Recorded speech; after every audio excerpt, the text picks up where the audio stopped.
Hello, everyone. We are here with a new episode of 3-Player Jam. And I'm here with Juno and Mac. Yo. Ah! This is the Jamcast, basically, but What? different. Oh. I just... I thought you fucked up already. No, I didn't fuck up. I was just letting them know that this is basically the Jamcast, but we have a different name and everything. Because we didn't upload in a while. Because there was just not really anything to talk about, I feel like. And then we realized that another podcast came into existence with the name Jamcast. So, then we decided... Yeah, they're better than us now. Yeah, they are. Yeah, But they were way cooler than us. And they were actually we were jamming. They were actually jamming. That was the thing. They were jamming, so they had that. Exactly. So we decided the rebrand was necessary. We thought of a new name, 3-Player Jam. We have a new artwork and everything, because why not use that opportunity? Thank you, Spinebreaker, for the art. I'll have her Courtesy of Spine. linked in the Spinebreaker, description and everything. She's very epic. Oh my god. But besides that, everything's basically the same, I think. We might upload a bit more regularly. We might not. We're just gonna... It's pretty much Do it. us, but higher quality. True, it is higher quality. Because we actually figured out a way to record Mac's mic properly. Without a Hey, weird thing. He still has a funky Frankenstein setup. I'm though. sensitive about that. He still has a weird setup, but the audio quality is a lot better. So it all works out nicely for It's only up from here, my relaunch. friends. Exactly. But we thought, why not do a relaunch with the Game Awards, which happens the Jeff Keighley show, the gaming Oh awards. my god, the Keeleys. Keeleys. The Keighley's. The gay awards, the rigged awards. The you know it rigged well. awards. Right now, it's after the Game Awards, obviously. We're recording this like the weekend after it. But last year, we did a predictions episode. And we wanted to do that this time as well, because that was pretty fun. But we were still arranging the art and our setup and everything. So instead of doing predictions episode, we're just gonna have a little prediction segment that I'm gonna cut to right now. That's been recorded before the awards, and we just talk about the nominations. And sometimes we'll even mention what we think is gonna win. Mhm. Yeah. I don't remember what we got right, so if we got everything wrong, there you go, Keely, you got us. We got some stuff right, but we were more focused on just like talking about the nominations and our opinions on the games instead of making predictions, I noticed. But Mhm. Hey man, you know what? Well, that's what the show's about. that is the show, isn't it? Alright, gamers. We're here now. I'm assuming that I did an intro to this and Yes. talk about the nominations. We're gonna start with most anticipated, I guess, unless you guys want to talk about esports or content creators. No. No thanks. Most anticipated gaming. Oh my god. Definitely We got GTA 6. Death Stranding, Ghost of Tsushima 2, Grand Theft Auto 6, Metroid Prime, and Monster Hunter Wilds. Honestly, I'm not really anticipated for any of these, but I'll give it to Monster Hunter. Why are you not anticipating Monster Hunter Wilds? I'm gonna be Aren't you honest. a big Monster Hunter fan? Monster Hunter just seems like too much for me these days. It's such a time investment. It's like the ultimate, other than MMOs, it's like the ultimate time sink, and I just am not really looking for a game like that right now. Yeah, I get what you mean. Dude, it's definitely GTA 6 without a shadow of a doubt. Well, that's what's gonna GTA win. 6 is gonna win Yeah. this. I don't think Yeah. there's any doubt about that. It's been a fucking year since the trailer today as well. I think it released on the 5th of December last year, the first GTA 6 trailer. Oh man. We're 1 year further, have no new information. It's supposed to come out next year? Yeah, okay. nearing the end of next year, I think, fall. Wow. Is that actually your That's most exciting. hyped, Arkry, or is it Ghost or Death Stranding? I think my most hyped is probably Death Stranding 2, On the beach? because What a subtitle. I'm very intrigued in what they can do with a sequel. And from the trailers, the environments look really crazy. But it's also just like, Death Stranding is a very cool game, but I forgot a lot of the story, because the story is so weird. So right now I couldn't really tell you what they would do for a sequel. Oh, okay. But it looks cool, and I love the first game, so I'm excited for that. Like, Ghost of Tsushima 2, Ghost of Yotei is also going to be very good, probably, because I also like the first game of that. But that's kind of just like, oh, cool open world game set in Japan. Like, it's going to be good. But Death Stranding 2 is going to be, like, something special, something weird and unique. Yeah, Or it'll be a total flop. You know, Nah. I feel like Jeff might just give this one to Kojima, even though Grand Theft is the definite winner. Might just slip him a bone, you know? If that would be very funny. If Death Stranding wins this, then it's such a, like, oh, of course, Chef Keighley is giving it to Kojima. Cheeky old Who would have Keighley. guessed? Yep. Yeah, that it? Yeah, that's pretty much it. I'm not anticipating any of those that much. Best adaptation. Ooh. Oh man. Arcane, Fallout, Knuckles, Like a Dragon Yakuza, or Tomb Raider. My personal one is Fallout because it's the only one I watch. I didn't even know about Knuckles and Tomb Raider. I've heard about them because people didn't like Knuckles. I've seen people talk about Knuckles because apparently he's like barely in the show and it's more about like the human characters. So people don't like that. Yep. I heard that Yakuza is really bad. And I didn't hear anyone talk about Tomb Raider besides for like Twitter incels that were saying that she looked too masculine. What Yeah, I gotta give it to Fallout. Fallout was so goated. Are you watching Arcane? Yeah, probably the same. Arkry? Yeah, I'm Or on both? episode 4. Oh yeah. Are you I'm on watching episode season 2? 4. Yeah, Or season 1? season 2. I'm rewatching season 1 because I realized that I don't remember that much of it. Yeah. But I'm at the end, I think. I think I have like one episode left of season 1, and then I'm gonna watch season 2. Probably by the time that the Game Awards show happens, I'll have watched it, because I think I'm gonna binge it this weekend. Okay. It's good. I like it. I really watched good, like yeah. half of it with my brother, half of season 1, and then I never continued it, but I want to because it's cool. But yeah, Fallout was Yeah, it was good. so shocking because I remember just shitting on Fallout constantly before it came out. I remember Dust like posting the power armor clip and he's like, dude, this looks raw, and I'm like, no, that looks fucking stupid. The show's gonna be ass. And then I actually That is watched just it and straight up slander. Just hater energy. yeah, then I actually watched it and I what enjoyed power armor clip? What are you talking about? I swear you posted a With the clip. jetpack? Only of the one the where power Mark armor. is like arriving in that little No, town. dude. No, you thought that looked like shit You were too? saying you saw that. You were saying you saw that GIF on Twitter, and you thought it looked stupid. I didn't send that, but I also agree. I thought it looked dumb. Yeah, I did not think the Fallout show was gonna be good, but it was. I So- went into it with a very just open-minded opinion, and I'm glad I did because ultimately it was really good, and I'm hyped for the next Yeah. season.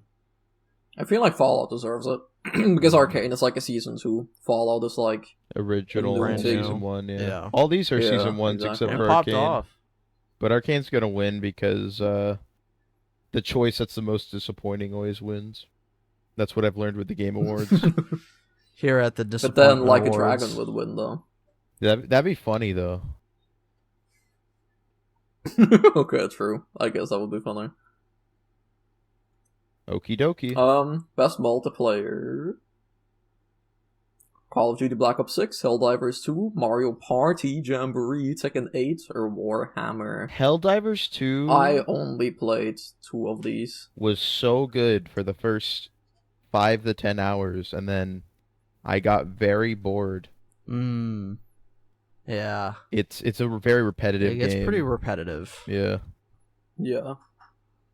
Apparently they did a big update recently though. Like I'm kind of interested in going back to it, but at the same time, I don't know if I want to put time into a live service multiplayer game. And it's also a very big install if I remember correctly. Yeah, so, it's a huge game. yeah. So it's not something you can just install and play it within the hour. I've heard a shit ton of people glazing Space Marines too, but I don't think I'll ever play it. I'm not too into Warhammer. I feel like I want to get into it, but it's fucking scary, dude. massive. It's got scary ass It seems confusing. It to has me. some of the deepest But I lore heard out of good things anything about the game. from what I've heard. But yeah, and then Yeah. are you giving it to Helldivers or Jamboree, Arkry?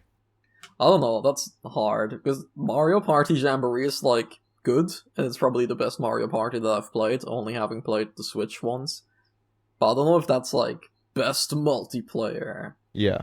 Well, Helldivers was also pretty boring after a while, so I don't know. Probably give it to Jamboree, because that was fun, joyful, and whimsical. I don't know what Chef is gonna give it to, though. I'm voting for Helldivers. It's the only one I played. What do we think is gonna win? Yeah, I feel like Probably most of these have Call a of pretty Duty. good shot at it. I don't probably know. Call of Duty. Yeah, COD maybe, but these honestly are pretty even, I feel like. COD could win, that's true. Because it's like, people are saying that it's the first good Call of Duty in a while. So maybe Jeff Keighley wants to be like, oh, we're back to Call of Duty being good again. Let's go, it wins. Let's go, guys. Buy Call of Duty now. Deluxe edition. Yeah, it I turns mean, into an ad. that's definitely the most Yeah. popular one, but I don't really know if it's a popularity contest or not for this one. So Yeah, I'd say it's What the pretty even. investors want. best. Do we care about No. best sports racing? Give it to WWE. Okay, WWE. Best sim strategy. I mean, Age not- of Unicorn Mythology Overlord, Retold, guys. Frostpunk, Kinitsugami, Manor Lords, and Unicorn I mean, none of us played Overlord. any of these, but obviously I want Unicorn haven't played Overlord to any of win. these. That one Yeah, has so a lot of I've soul. heard very good things. I like the guy in the armor up there at the top, so I'm gonna vote for Unicorn the Overlord. big guy. Yeah. Yeah, is he the Unicorn Overlord? He might be the Yeah. Overlord of the Unicorns, who knows? Maybe that's why he's at the top. He's like sitting on the unicorn He's or the something. Overlord. Oh, that. Oh yeah. Imagine that Yeah. big ass Dark Knight and he's sitting on a fucking unicorn riding in the battle. He's riding a unicorn. Oh shit. That'd be It'd insane. be kind of raw though. Maybe that's why people like the game so much. Yeah. True. Yeah, okay. Not much opinion here. Best family. Oh my Astro God. Ball, Family. Princess Peach, Jamboree again, Legend of Zelda Echoes of Wisdom, and Plucky Squire. Astrobot Sweep. I mean, I only played Sure. Zelda, so I didn't play any of I these. gotta vote Zelda. I only played Astrobot and Super Mario, and I'm voting Astrobot, because that game was fun. Yeah, I mean that's an easy one for you. If only you played Princess Peach Showtime, then we would have known true peak this year. Damn, true. True. Maybe we should all play Princess Peach Showtime by the time that the Game Awards happen. Yeah, And then we will be very different. do a dedicated episode to it. Our experience with True. Princess Peach Showtime. We're scrapping the Game Awards episodes. We're talking about Princess Peach now. Oh my god. I don't have a family, so this one doesn't matter to me. Did you play any of these, Juno? No. Okay. No, I didn't. Best fighting: Dragon Ball, Sparking Zero, Grand Blue Fantasy vs. Rising, Marvel vs. Capcom, Multiverses, and Tekken 8. I'm gonna give it to Marvel vs. Capcom, just because it took a lot to come back. I haven't played any Yeah, of these. I'm not into I fighting don't games. play fighting games, so I haven't I either. don't know. I just want Capcom to win. I'll give it to Sparking Why Zero to win? because So they could do this again, because it took a lot to bring these games back. do it again. What do you mean? I don't know, bring fucking Every fighting whatever game. else they haven't brought back yet. Yeah, every old Capcom game that people love that they haven't brought back, they should fucking bring them all back. I'm sure there's more. Probably. I don't know. Did you play them? Like back in the day? I've played Capcom 2 on Fightcade, but that's about it.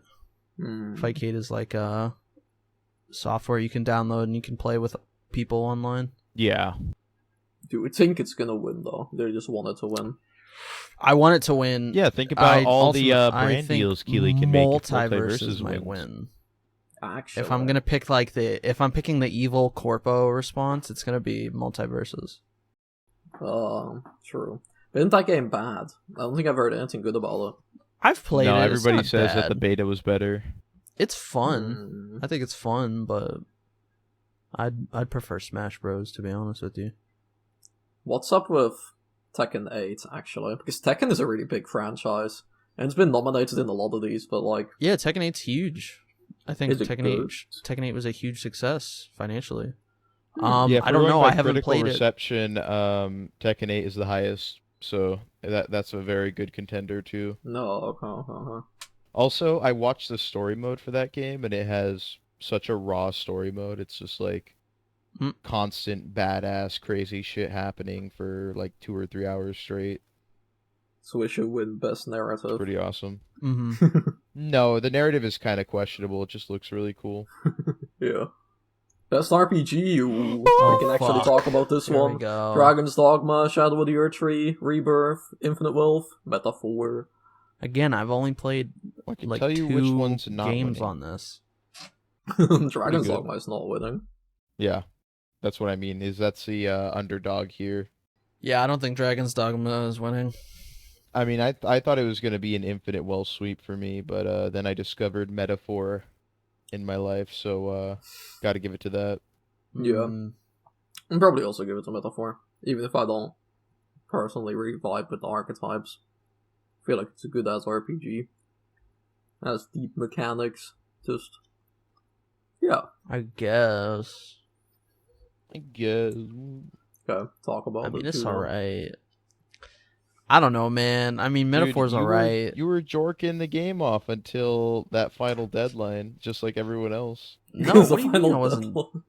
I wasn't joking. I could dig up bro. so many gifs of you saying it's peak and like It is fucking- peak. I just don't think I would vote for it best RPG, but I don't really want to vote for any of these, to be honest with you. I mean, out of these, would it be Elden Well, it's Ring out of or these. Metaphor? Because those are the only two you played, isn't Yeah, I'd have to pick. God damn it, man! it? I'd have to pick Metaphor over Elden Ring. Oh, Metaphor sweep. Just because of the Radon fight. Yeah. No, I don't know. I mean, the Elden Ring DLC was alright in my opinion. I mean, I was loved not- all these except for not really Dragon's an Elden Dogma, which I Ringer. didn't play. Like, I think all these are 9 of 10s or better. So, very good picks for RPGs this year. True. Man, I was not feel a like gamer this year. I feel like I haven't played like fucking any of these games. that It's were because they voted on. nominated the wrong games. Instead of Dragon's Dogma, they should have nominated Persona 3. True. True, but they didn't want to give Atlas 2 reps. True. Their Atlas is too strong. So Jeff Keighley is Dude, trying to contain They should have them. just had this be Best Atlas Game Award. Metaphor, Vengeance, and Persona 3 could have gone at it. That would have been Fuck awesome. Erdtree for being a DLC, and fuck Dragon's Dogma because I haven't played it. It's not a JRPG, so it's automatically worse than everything It else is. on here. It is. It is? Dragon's Dogma is a JRPG. It's by Capcom. Oh, okay, true. But it looks like more Western RPG. It is inspired from the Western bits that I've Inspired, seen. yeah. Like, it looks more structured like a Western RPG than a JRPG, I guess. I mean, would you consider Elden Ring a JRPG? Define JRPG. I mean, I don't know. Role-playing game that I is it's kind of it's have an a mixed RPG definition. made in Japan. So by definition, I guess it is. But Yeah, you're right. I kind of define JRPG more like from its roots, which would be like inspired by yeah, like anime and manga and Dragon Quest and shit like that. Oh, yeah. Meanwhile, Elden Ring and Dragon's Dogma are very clearly more inspired by Western RPGs. Isn't one of Elden Ring's biggest inspiration Berserk? Yes, Yes. but I can kind of get what he's saying. Like, they are JRPGs because they're RPGs from Japan. But I feel like if you look at Metaphor or Persona or an Infinite Wealth and you put that next to an Elden Ring, to like someone that maybe isn't aware of who developed it, they Yeah. would be like, oh, these are JRPGs, this one is not. I see what But you're yeah, saying, Elden Ring's close enough. I think it's like you could give it or you could take it. But Is it even gonna though win? Dragon's Dogma is Japanese developed, I don't really view it as a JRPG at all. Yeah, I didn't even know it was Japanese developed, but it is Capcom, so I guess it is. Who do we think's gonna win though? Like in the Keeley mindset. Elden Keighley Ring. loves Elden Ring. Yeah. Dude, he Well, I mean, changed he the broke the fucking rules no. for it He to be changed here. the rules for Shadow of the Erdtree. It's gonna win. But wasn't Best RPG, couldn't that always be given to RPGs? Because I think the Witcher DLC and Yes, Arkry, the best Cyberpunk? RPG award is usually given to RPGs. No, but the No, Witcher we're talking about DLC and Cyberpunk Um, DLC, I think they were also nominated for Best RPG. Were they? So I think believe this you are category has correct. always had DLCs in it. Or I'm very wrong, which is also possible. Let me fact check this. Very. Yeah, fact check it. I'm also fact checking it. Oh my goodness. I don't know. I don't know what's gonna win. I think it's hard to say. Because Chef really loves Elden Ring, but Metaphor was such a massive success for Atlas, and it's like the highest rated game of the year, or like almost. It's like top 3. Well, it's tied with So- Elden Ring and Yeah, it's tied to Elden Astrobot. Ring, and it's Astrobot, so. Actually, Astrobot Best RPG because it has Legend of Dragoon main character in it. True, it does have JRPG characters. Oh, Does last that year make it a Cyberpunk JRPG? got nominated for Best Narrative, Best Performance, Best Ongoing, and Best Community Support. Oh, no RPG. Okay. Okay. But I think, Interesting. yeah, I think it was nominated because of Phantom Dude, Liberty came out wait. last Yeah. year. So Best community support. What was the community support? Fixing their broken game? Yes. I guess community support is like staying by the game, like no matter what. So No matter Okay. what. I mean, if people, you the include game that, had then yeah. fans the moment it came out that stuck by it until the state it's in today, which is pretty cool. Yeah. Okay. So I Well- guess, yeah. All right, my bad, Jeff Keighley. I didn't know you were chill. But yeah, I didn't still know you were a think chill guy. I think Elden Ring is gonna win regardless. Yeah. Elden Ring has the biggest chance, probably. Yeah. Best action adventure, Astrobot, Prince of Persia, Silent Hill 2, Star Wars Outlaws for some reason, and Legend of Zelda, Echoes of Wisdom. I'm sad to admit I still haven't played the Silent Hill 2 remake. I've played it, but I've not finished it. no. Why not? What the fuck? Because I'm playing it together with Milky, and then she suddenly had exams, and then we just haven't played it Oh, for a yeah. bit. Any of you guys play Star Wars Outlaws? No, I don't want to. Come on, you know you need your Ubi slop. What No, is it even? please. Is it just like? Is there anything wrong with it or what? I haven't heard anything about it since it came out. Star Wars Outlaws is just a Ubisoft game that has a Star Wars skin over it. What's And that mean? Ubisoft Yeah, that's games what are I've just massive games, like 100 hours long, soulless, like really buggy messes. Like, I actually do want to look into it more, see what Very- exactly is wrong with it, but Because that from sucks. what It's I've like a seen, it just looks like really outdated. Like the Yeah. controls and like the combat looks really like it looks like a PS3 game, and the way the cover shooting works. Like from what I've seen, the open world is like really pretty because Ubisoft is really good at making nice looking open worlds, but they're also like empty and dead and soulless. But that sucks too. Because like being a intergalactic bounty hunter or an outlaw or whatever sounds like a cool fantasy. Like that sounds Yeah. like fun. Like that robot guy with the trench coat. He looks pretty badass. I mean, you play as True. the woman on yeah, the it right, was but fun. that'd be fucking sick. Be a robot outlaw. speaking of games where you play as women, my vote goes to Zelda. Let's go. Oh, I haven't finished it yet, but I've beaten over half of it, and I've very much enjoyed it so far. It's like a 2D Zelda, but with a lot of mechanics. Not from Breath of the well, it feels like Tears of the Kingdom did, but for 2D Zelda is what I'm trying to say. yeah. Where it's just a lot of freedom in how you play the game and tackle the puzzles. And yeah, it's a lot of fun. So I hope it wins. Now, out of these So obviously- games, Astrobot has the advantage. out of these games, it is like combining combat with traversal and puzzle solving. I feel like that's either gonna be Astrobot or Echoes of Wisdom, because Yeah, they both like Echoes of Wisdom has a really Silent- creative puzzle solving. I feel like Silent Hill 2 is a weird pick for best action adventure, even though I know the game is very good. I feel like if you hear the name action adventure, I wouldn't think of Silent Hill, but if you read the Yeah. description, Yeah. That's like Silent Hill combat, is exactly traversal, and that. puzzle solving. That is, yeah, exactly. That's exactly what Silent Hill 2 is. And the remake is very good with that. I've Like, heard I think, a lot of good things about the remake, yeah. Yeah.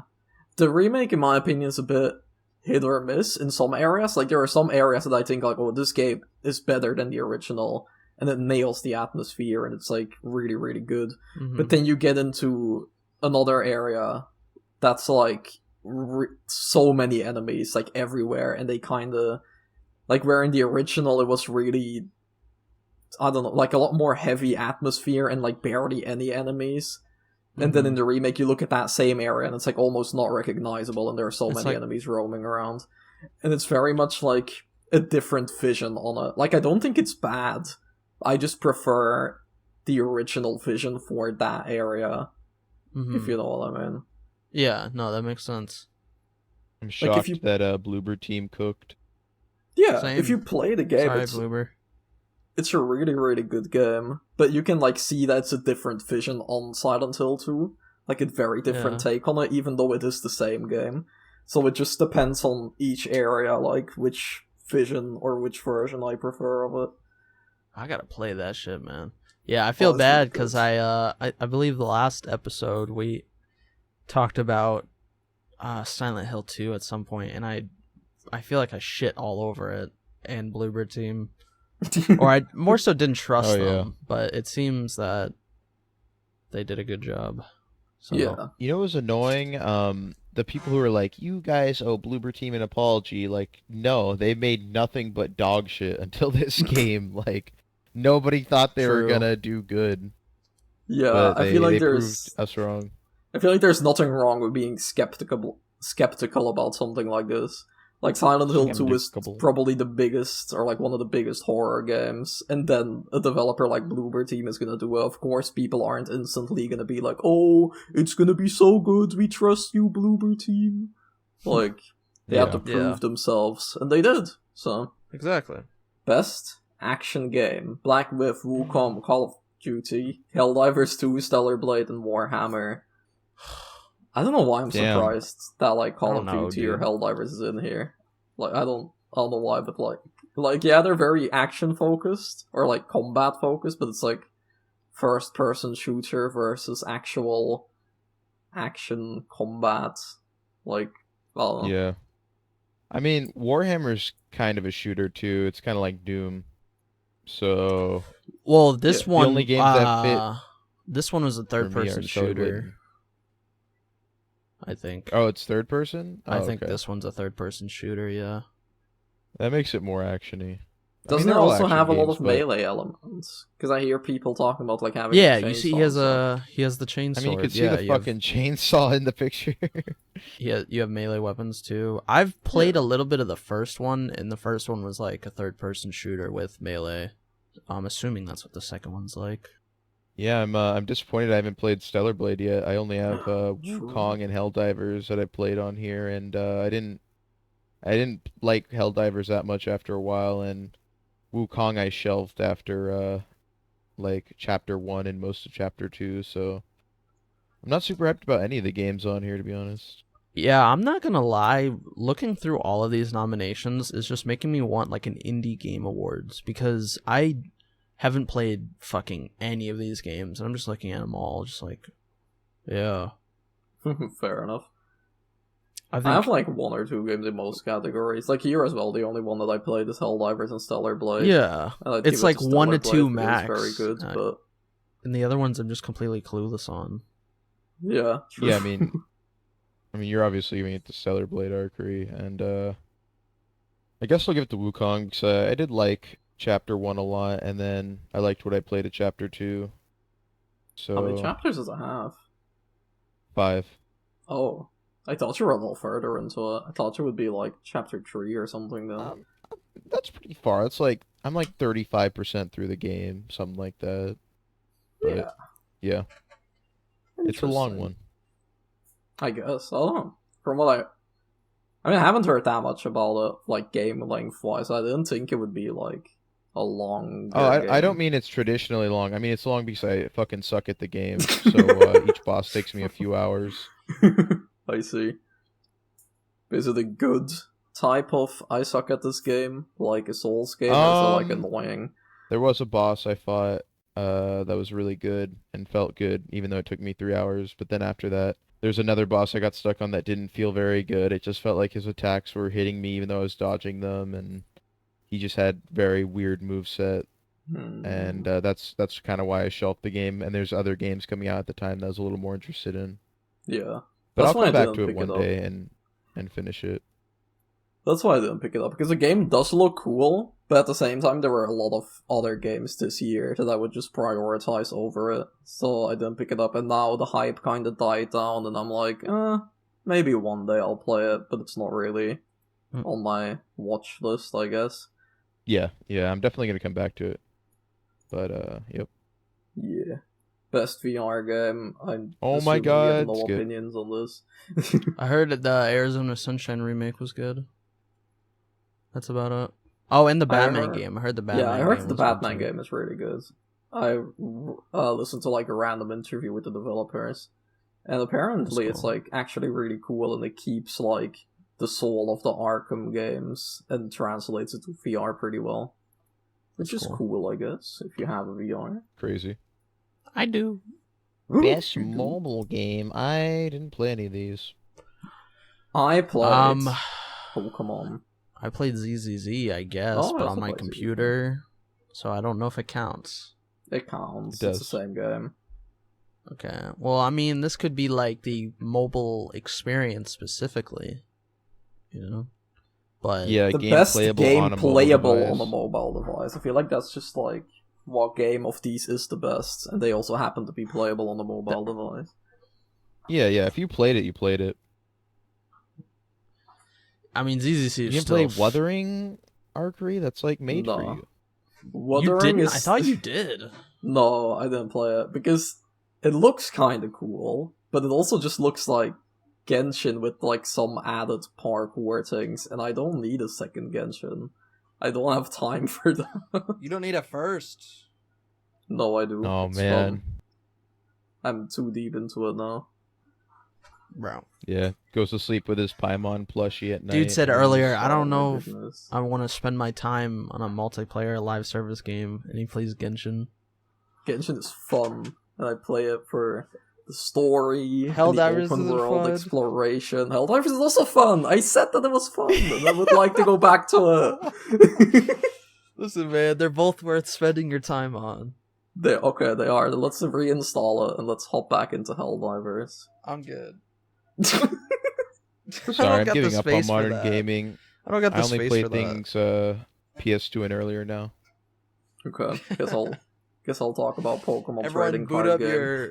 Everyone boot up your PS2s. We're gonna play some FF12. I have a PS2. It's the only game that I don't have. Or like the only PlayStation console I don't have anymore. Damn, man. Damn. Sucks to be you. It does. How is Pokemon TCG? Is it accurate to the original card game at all, or? It's a simpler version of it. Like you get more energy. I didn't play the actual card game that much, but from what I know of it, like in this game, you automatically get 1 energy every turn, and your deck is a lot smaller. So it's just like a quick version of it. Basically, it's like a simplified version of it. Yeah, I like it though. From what I heard, it sounds like Hearthstone. It's fun. I like it. The like card collecting thing is kind of fun, but like you get 2 free packs a day, so you just get that for your collection, I guess. And the games, the fights, the card games were fun at first, but the more that I've gotten into it, I've noticed that there is a meta that's really fucking annoying. Because I don't know if it's because I played it more, so I'm like playing against people that also play the game more, or if it's because the game has been out for a bit, so people have figured out the meta. But every single person that I run into uses a fucking Pikachu deck, and that deck is so annoying to play against. And it's just every single game, the same deck, the same strategies, and I'm so tired of it. So after like a few days, I stopped playing it again. I hope that when they add more packs or like more deck collections or whatever, that the meta changes again or that it's more balanced. But right now the balancing is really fucked. So I don't know. I wouldn't give it to that because of that reason. And Zenless on Zero was fun combat, but it got really repetitive, so I dropped it after... I think I played 1.1, and then I stopped playing it. Balatro is probably gonna win this, because people like Balatro, even I never played it though. Oh, so yeah. I don't know. Did ZZ not have a good enough penis story for you like Genshin does? It's interesting, but nothing has really happened. And I don't know. But didn't you see how it ties in the Honkai Impact 3rd? I don't know Honkai Impact 3rd. Bro. Bro, it's Okay. like metaphor. Oh, this is for you, Junospite. Best debut let's go ahead indie and play game. these. Oh, Balatro. That's it. Enough said. Oh, That was easy. anyone else? No, I didn't play any of these. I It's don't gotta got be shit. Balatro. Best indie game. Ooh. Oh my god, Animal Well's on here. I vote for UFO 50 just because I like that art. That art does That's look it. cool. One thing I randomly want to talk about, this has nothing to do with the Game Awards, but I hate how when Animal Well came out, because it was published by the YouTuber video game Donkey, people are calling it the Donkey game, even though like it had its own developer that was working on it for years. It's That's just really annoying how sad. because he was the publisher, like people thought it was like his game or that it only existed because of him. It's just annoying. Yeah, like I guess the developers themselves didn't get enough recognition for it, even though they're the ones that did the work. Mm-hmm. That really Which is sucks. purely the fault of the fans. I'm not actually blaming Donkey for that because I think it's really cool that he went out and he helped this guy publish his game and even put a video out on his channel, like talking to him and stuff and crediting him. But you know, his fans are probably one of the dumbest fan bases on the entire internet, so they were just regurgitating like bullshit like that. Yeah. But yeah, I have nothing to say about any of these other games because I haven't played. I don't either. Balatro is definitely Same. gonna win this, I think. Neva, I've heard good things of. I don't know. It's from like the Greece developers or something. People like More it. like but I don't never know about gonna play it. Ooh. Oh. People be talking about AAA Oh, we haven't gaming heard that being one cooked before. and then make jokes like that. What the fuck, bro? Hey man, I'm sorry, I'm not. Bro, an I indie made that gamer. exact Unless you're same an joke indie when they game- announced it. Oh, you did. I stole that.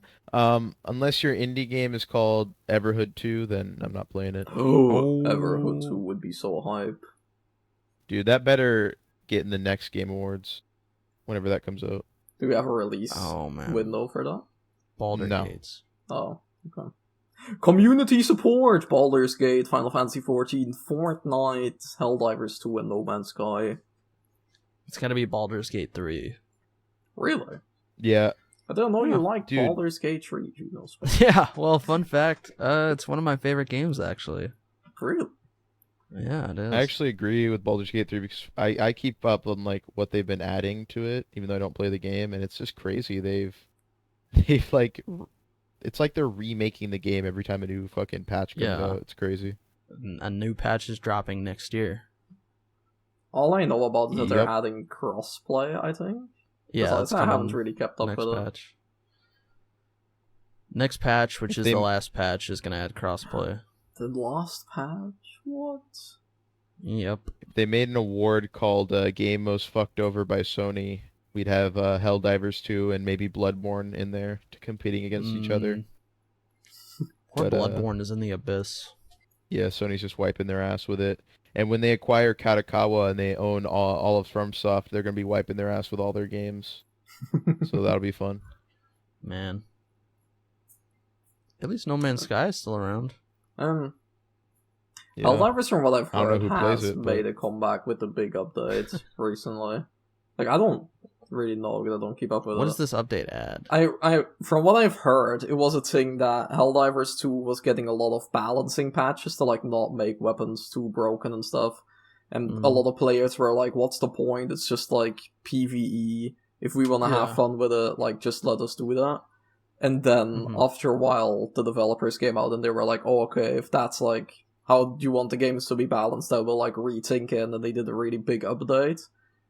That like I don't know what the title of it was, but they like gave it a an extra title, like a subtitle, Helldivers 2, and then like they added a lot more fun weapons, and they added new maps and new enemies and everything. And since then, apparently, people have been enjoying the game a lot more. Damn, maybe we do have to re-download it. Oh, you should look into it. I don't know exactly what it's called, but I heard that that the developers were like, "Oh, we heard what you want from this, so we'll change things up." We gotta re-download Fortnite, boys. Stay up till 3 a.m. playing the New Japan season. We could go 3 Godzilla skins. Fucking wreck shit. Swords. Yeah, fucking Godzilla with a sword. I need to see that. Ado playing in the background. Oh my goodness, it's gonna be so deep. No. Yes. No, I'm still gonna be listening to Gorillas. Best ongoing. Most of these games are the same. Destiny 2, Diablo 4, Final Fantasy 14, Fortnite, and Helldivers 2. Wow. How was Dawn Trail Dusk? It was pretty good. The story was I enjoyed this expansion a lot more than the previous expansion in terms of story and content. But and I better stopped. than Endwalker, you mean? Yeah. That's crazy. Whoa, a lot of people jork off Endwalker. Interesting. I mean, the story of Endwalker was, great because it was the finale of this huge arc. But I don't know. I think there's something to be said about the Dawn Trail story as well. And then for content, Endwalker, in my opinion, kind of fell short on its content. The raid series that Dawn Trail released, in my opinion, is a lot more enjoyable than Endwalker's, and I haven't even done the third tier. The third tier is not even out yet. That's my opinion. Oh, interesting. That's my opinion on that subject. So you think it's gonna win? Or do you think it's gonna win? No, I just realized that we've just been talking about them and we haven't really made predictions.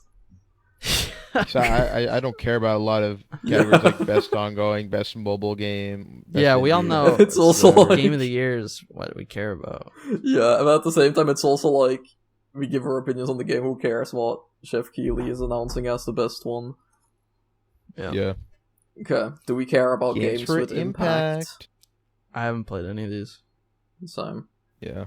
I want to play Life is Strange because I've heard that it's terrible. Oh, really?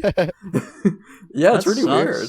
Because I feel like Life is Strange 2 was a bit controversial and some people didn't like it, some people really liked it. But from what I've seen, every Life is Strange game has a lot of fans, and I wouldn't say that there's a single game that's considered bad by everyone.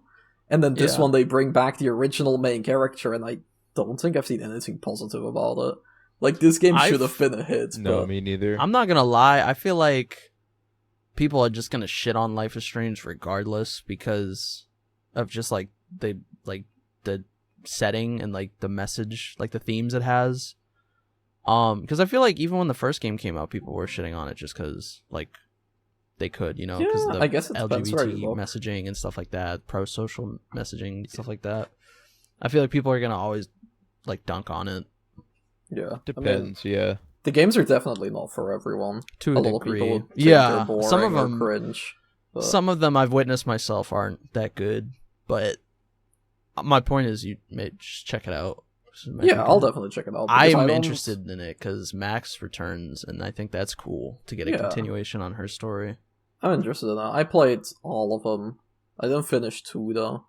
And they're not I don't love them, but they're always fun, and I do enjoy them. They tell pretty good stories. So I'm curious about this one. It's just really weird that I know a lot of content creators that are fans of the other games, and they say that this game is really bad. Which is I don't know, it's a bit scary. But it's also I've seen that too. People are interesting, fans of the others and that sucks. don't like this one. Yeah. I think I'll check it out myself one day. Also, I'd like to give an award to Hellblade 2. Alan Wake 2 won this award last year, and this year I'm giving Hellblade 2 my least favorite game I haven't played award. That game looks fucking miserable to me. I'm not a fan. Actually, wait, no, there's another game other than Hellblade 2, but I also really don't like Hellblade 2. I haven't seen gameplay on it. If you've seen the game, you've seen the game. It's a movie game. Oh, okay. There's like no reason it should have been a video game. It's weird. I mean, I don't know. I know that's really short. I know that's like a movie game, but I feel like movie games can also kind of serve a purpose. Like, you can get a lot more immersed in a game than when watching a movie. And I know that the I feel like first you have to Hellblade does some see. interesting stuff. I don't know enough about the second one. I feel like you have to see some of the shit in the second one because it is rough, man. It I mean, is I've heard that crazy. it's bad, but Yeah, no, it looks like shit.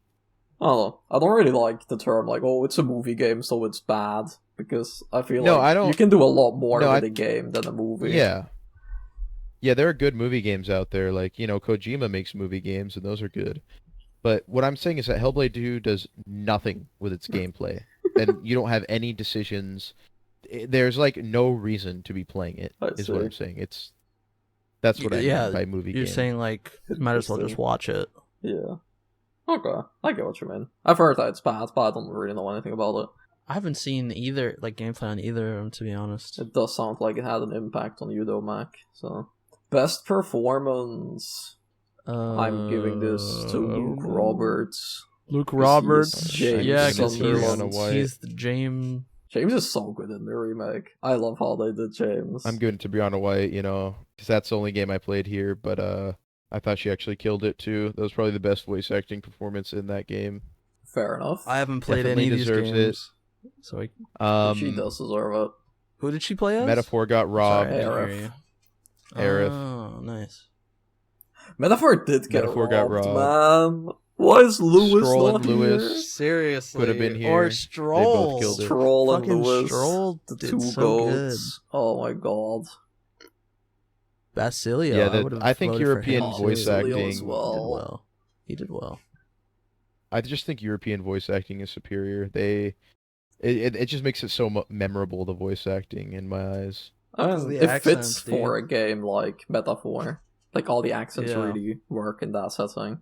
Hmm Atlas games in general always have such good voice acting. Like, I don't know why they didn't nominate, like, Lewis or Stroll or Basilio or Aegis or Because this is the rigged awards. is the rigged. True. Aegis definitely should have got nominated. The way she went from, like, the way she did Aegis's character arc so well with her own voice acting, like, feeling less and less robotic as the game goes on. Yes, It takes it's a lot of so- talent to do That's that. a good point.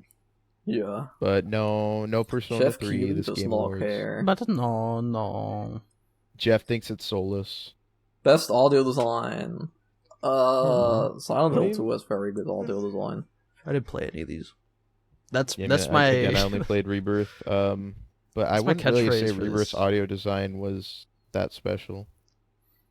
it's my catchphrase for this recording. I didn't play any of these, Yep. which is kind of bad since we're talking about a award show, Well, it is how it game is. award isn't it? show. It is how it is. It is how it is. I feel like Astrobot or Silent Hill 2 deserves this, or not because... Oh, I was gonna say they're the only two games I played, but I did also play Rebirth. But Astrobot has very cool sound design. Everything feels very real, and a lot of creative sounds, and everything sounds different, and it's very epic. And Silent Hill 2 is very immersive and disgusting. And I don't like walking around in the prison or in the hospital because it sounds fucking vile. But that's the point, so... Hell yes. Yeah, I haven't played it, but I'd give it to Silent Hill 2 as well because it's like the sound design is so important for a game like that. Yeah. And from what I could tell, they nailed that part. So Bloober Yep. cooked. Best score and music, Astrobot's Rebirth, Oh. Metaphor, Silent Hill, and Celebrate. Metaphor's music, Metaphor's in my opinion, actually- is very hit or miss. I disagree. I think it's almost all hits. But anyways, even though I love Metaphor's soundtrack, I actually thought it was the least good Atlas soundtrack of the year, just because Vengeance and P3 Reload are like so legendary in my eyes. Those are just like Well, they're not on phenomenal here, fucking bro. soundtracks, but they're not on here. So Why does Jeff Keighley hate Persona 3? Someone make this man listen to half of the soundtrack. It's going down now. The opening song. Changing Dude, Seasons. Color Your Night. Oh my goodness. Going Down Now is like actually groundbreaking. It has 50 million hits on Spotify. Like, it was a viral That's crazy. sensation. It's like more popular than the game itself at this point. And it's not, and the fucking game isn't nominated for best score. Like, that's vile. I don't know, I mean, all the games here have very good soundtracks. It's really hard to say, like, oh, I would take out this game and replace it with another one. Because Stellar What is your Blade's pick, OST though? is Stellar Blade? incredible. It's done by the composer that did Nier, and it sounds very, very good. Silent Hill 2 is mostly remixes, but it's also the same composer of the original with, like, a new take on it. So I don't know, I feel like all of them deserve to be here, but there should have been more. Just by Yeah, what give you it said alone, I gotta to- vote for Silent Hill. Because I love the original soundtrack. I give it to Metaphor just because it's something I've like never heard before. Yeah, And I'd I also think give they it to that. did it very well. It's But so I unique. will also say Rebirth had an incredible amount of composers on it. They basically got all the talent at Square Enix together to make that soundtrack, and you know, Yeah, obviously Rebirth is all the massive, Uematsu obviously. stuff. All the Uematsu stuff is legendary. They even got the guy from Octopath to do a lot of tracks, and they just got all the best composers in Square Enix to work on that, and I thought it came out masterful. Like, it's such a good fucking soundtrack, but I think I still give it to Metaphor just because it's more unique and more Yeah, interesting. Metaphor is like, sounds like nothing else. They use that fucking weird language with the monk chanting. Every area looks, or like sounds so different from another one. You can like hear the culture in it. Mm-hmm. Metaphor's OST is so good. Best art direction: Oh my god. Astrobot, Black Myth, Wukong, Shadow of the Earth Tree, Metaphor, and Neva. I'd probably give it to either Elden Ring or Metaphor. I mean, I'd give it to Metaphor, but Elden Ring actually has the best art direction out of any FromSoft game, so that one's also very, very high up there. Yeah, I gotta give this one to Elden Ring. Ooh, But you played 2 of the yeah, games, Metaphor. Junospite. I did. That's you the actually had a max. decision this time. Yep, that's. Yeah, Elden Ring Shadow of the Earth Tree was so beautiful. Even though I didn't really like the DLC that much, it was still like cool to explore. Yeah. Yeah, I mean the boss design, the world design, Mhm. like I think Messimer is the sickest looking boss in any of the FromSoft games. He's just fucking awesome. True. And even the questionable bosses like Radon looked really cool at least. Yeah, it's a very good looking game.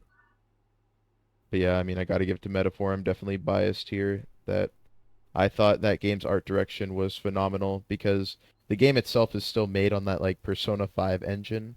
Yeah. So that part of it Mhm. like doesn't look the greatest, but they make up for it with just like the craziest fucking art direction you've ever seen, like from the designs of the humans to just like the great character designs, you know, Hulkenberg, Lewis, they all just look so good. Yeah, and the environment. They and really made a everything as well. world. Yeah. So, Yeah. giving it to Metaphor. I agree with what you say about Metaphor, because it's like, on a technical level, the game is not a very good looking one. But while playing Metaphor, it's so beautiful just because the art direction is so good. So, True. Yep. I mean, I'd vote Atlas for has both art if I direction could. down to a T. true. UI and art and everything as well. So, best narrative: Rebirth, Infinite Wealth, Metaphor, Hellblade 2, and Silent Hill 2. I give Rebirth, this- easy Rebirth win, right, Arkry? Yes, I love it when my narrative is 1/3 of an old narrative, but worse. Aw, man. Damn. No, it's not Rebirth for me. Thank you. Definitely Metaphor. Oh my Though goodness. Infinite Wealth puts up a good fucking fight right there. That's a tough one, but yeah, I mean, Metaphor's narrative is like the type of shit that changes your life, in my opinion. It's just has some of the most beautiful themes I've ever seen. Just some of the most beautiful character writing and plot twists, and it just had me from the balls from beginning to end, where I would go to work and I'd just be like fucking itching myself like a fentanyl addict, you know, ready for my next hit of Metaphor when I got home. Just it was almost unhealthy what that plot did to me. Between these two, I think I like the narrative of Silent Hill 2 more than Metaphor, but the remake's narrative is like basically 1-to-1. Like they added a few scenes here and there, and like they do flesh out some characters, but I don't feel like they did enough to be like, oh, this is the best narrative of 2024, because it is just Silent Hill 2, which is like one of the best narratives out there. But I would also give it to Metaphor. Metaphor was really, really good. Like, even if I had some ups and downs with the games, and I wasn't as hooked on it as you were. Like, there were some points that I was like, oh, it's kind of dragging here, or the pacing is a bit weird there, or whatever. And I didn't get that, like, that special feeling or that spark until I was at the very end. But it is such a, like, it's like you said, like, the message and, like, the teams in that game are so good that I think it does, like, elevate the whole game to be, like, deserving of winning something like Best Narrative. Yep. It's peak. Dust, you can kind of talk about Metaphor and Silent Hill 2 here. I mean, if it's pretty much the same narrative. I mean, yeah, I could talk about Silent Hill 2, but I don't know how much they've changed about it. And Metaphor, I don't know, I haven't finished it, so I don't feel comfortable talking about the narrative, because I need to see how it ends. Yeah, what if the ending just yeah, if the ending isn't sour satisfying for me, yeah, then there was no point. Just like, so I can't really talk about... I can't really talk much here. But right now, how do you feel about the narrative right now? Because you're like a month away from the ending. Like, I mean, I think... Is it good? Is it bad? If, like... Dude, that's the thing. I don't know. Right now, I feel like it could go anywhere. I see. I don't know what's gonna happen. Yeah. Like, I'm like right before, like, shit hits the fan. I feel like. Yeah. Like the calm before the storm type shit. So I really can't comment. But I mean, from what I've played, the narrative has been incredible. Like, the twists and the turns, like, the world's history is what intrigues me the most about the narrative. So I personally want Metaphor to win. So I think. But I think a lot. I think Final Fantasy VII is going to win.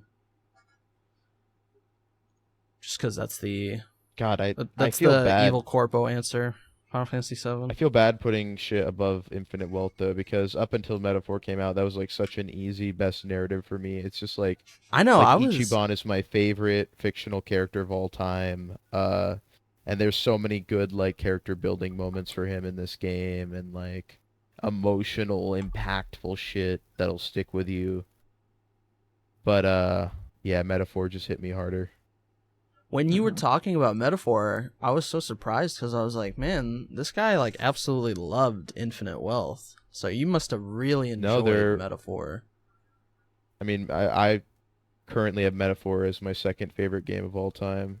Infinite Wealth is also in my top 5, but I don't know, Metaphor was just something special where just everything clicked with me, like, at every moment. And that's cool. Just going through it was just a joy for me. That's awesome. I'm really interested in talking to you, Juno, after you beat Metaphor, because I know that while playing the game, we would talk about the game, and we would have kind of similar feelings on a lot of things. But the ending for me is really where everything, like, fell into place, and now I'm also on the, like, oh, Metaphor is a special experience. That's what I'm saying. That's why, like, I gotta finish it, because if I'm right there. If I can just finish this last bit, then that'll finalize my opinion. It's gonna be interesting. Looking forward to that. I'll get there eventually. Best game direction. Go to the next category, Metaphor. No, I'm joking. Outstanding creative vision and innovation in game direction and design. Probably not Is anything in here really innovative? Confusing. That's the key word, innovative. Yeah, so I will say none of these games are super innovative. Like, there's a lot of really good ones, like Astrobot, Elden Ring, Rebirth, Metaphor, but the innovation on display here I don't think is that outstanding. I think they're just really good at what they did. I think I can Balatro is the most innovative with its combination of what was it? It's poker, right? Yeah. Yeah, but Poker with roguelike elements. I think I've never heard of that before. It's also So I very think encouraging to cheat. True. I think, from what I've heard, like they To want cheat? you to cheat Yeah. at the game. Cheat. Yeah, What that's do the you goal mean? is cheating without getting caught. Oh, okay. That's cool. Yeah, I think that has an outstanding creative vision and innovation in game direction and design. So I'm going to vote for that one. I'd probably give it Mhm. to Astrobot because every level was so different and they all had like different gimmicks, and like sometimes you would play a level and you would have this gimmick that's like, holy shit, this is so fun, this Mhm. power up is so awesome, they can do so much with this, and then they just like never use it again. And it's just in that one Astrobot. level, because for every other level they have something else. Yeah, Astrobot. Which I think is very have you played, Astrobot would be my second vote. My second pick, I mean. Have you played any of the Mario Galaxies, Arkry? No, the only Mario game that I've played to completion is Wonder. Oh, interesting. Yeah, Mario Galaxy 1 and 2 are pretty similar to played the first Astrobot, one. I'd say. I want to play Mario Odyssey and Galaxy. Those are the two games I didn't- that I want to play. Yeah, I didn't play The two Odyssey, but I heard Mario. Odyssey was a lot of the same. Yeah. But yeah, probably Astrobot 2 has a good chance of winning this, just because it's super highly rated and it did do a lot of creative shit. Yeah. Oh, the final Oh, one, Game of the fuck. Oh Year. my year. God, we're Game here. of the Year, Game Astrobot, of the Balatro, Black Myth, Year. Wukong, Elden Ring, Final Fantasy VII Rebirth, and Metaphor. Shit. This is the most rigged nonsense I've ever seen. They had to put Metaphor in here or we would riot. True. Yeah. You say it's rigged. What were you looking forward to seeing here if you could put anything? Killer 7. No. Okay, I don't know. yeah, sure. I'm just memeing, really. Gotcha. I don't know I think fuck, I don't know what's gonna win, to be honest with you. I also have Can't no really give idea. you, I feel like because What's your one personal half pick, of my Arkry? brain is trying to think like which one of these games is the most enjoyable, and the other half is like, no, it's obviously like based off of, I say rigged awards because like which game do the sponsors want to win? That's what like my brain keeps going towards. So I keep being cynical in that regard. I get what you mean, because it is very much like Balatro is probably, from what I've heard, a fantastic game, but it kind of feels like it's here because the Game Awards always have one indie pick. And that's not saying that it doesn't deserve to be here, but I feel like Jeff Keighley put it in here because it is the indie pick and not because it deserves to be here. Or like Jeff Black Keighley, Myth the evil Wukong. mastermind. If like Black Myth Wukong has good reviews, but they're not that outstanding, but it broke a lot of sales records, so it's also here. And Elden Ring got a really good review, but it's a DLC, but it's Elden Ring, so it's Yeah. also here. Like, I get what you mean, but Yeah. that kind of feels like rigged or very corporate. Yeah, it's really, and then I played one of these games. I've watched Balatro, so I at least understand it, but Metaphor is the only game here I've played. I haven't beaten it yet, so it's kind of hard to vote. Yeah, I'm guessing Arkry for you it's between Metaphor and Astrobot. Does Yeah. Astrobot win over Metaphor? I think both are very, very close. But just because Metaphor had some things that I'm a bit disappointed in, because like I don't like the dungeon gameplay that much. I think the final month really fucking drags on. I think the archetype system is very good, and I feel like objectively it's an incredible system, but I'm personally not that into it, and it was very overwhelming, and I felt kind of lost in it. While Astrobot was just like pure fun the whole way through, and I don't have anything negative that I can say about Astrobot, even though like Metaphor I really, really loved, and it is that special game, but I do have more criticisms of Metaphor compared to Astrobot, so I would just give it to Astrobot. Out of these, if I had to say my personal favorite, it's Persona 3. Well, that's not fucking here, Arkry. But you know what I just realized? So I went over this, but I Arkry- actually think this is a pretty balanced Game of the Year selection. So, like, I think Astrobot, it brought back 3D platformers. It rated extremely high. Balatro is the indie pick. Wukong is all of China behind it. Elden Ring, they literally broke the rules to get this game in here. Rebirth is like that classic we established AAA that they pick didn't. of the year. No, Elden No, Ring they broke did for the Game of the Year. rules. Oh, Like, for Game of the Year. Yeah, because Right, DLC has that's never what- been in Game right. of the Year, I'm pretty Okay. sure. I That's like it what to we image were- just like okay. Mesmer sitting there with flames in the background because he fucking broke into this list. It's like, yeah, Yeah, I'm he here broke now. into That's the gonna be the Game Awards in the He's background. waiting for after his fucking award. Shadow the Erdtree wins. I was gonna say about Metaphor Arkry, when you were talking about how the archetype system is overwhelming, bro, that shit stresses me out, right? It gives me anxiety, and then I just realized something. That's like one of the fucking themes of the game. It is, isn't It's it? like you gotta like They quell did your on anxiety purpose. and push on, bro. So they built a system to stress you the fuck out. But did they though? I don't know Yeah, if that's dude, I get intentional, stressed out. but I'm getting stressed out just thinking about it, man. I am as well. I I'm think so you happy guys that just I beat haven't it. played enough job system RPGs. Like, No, I have. This shit is just overwhelming, like Arkry said.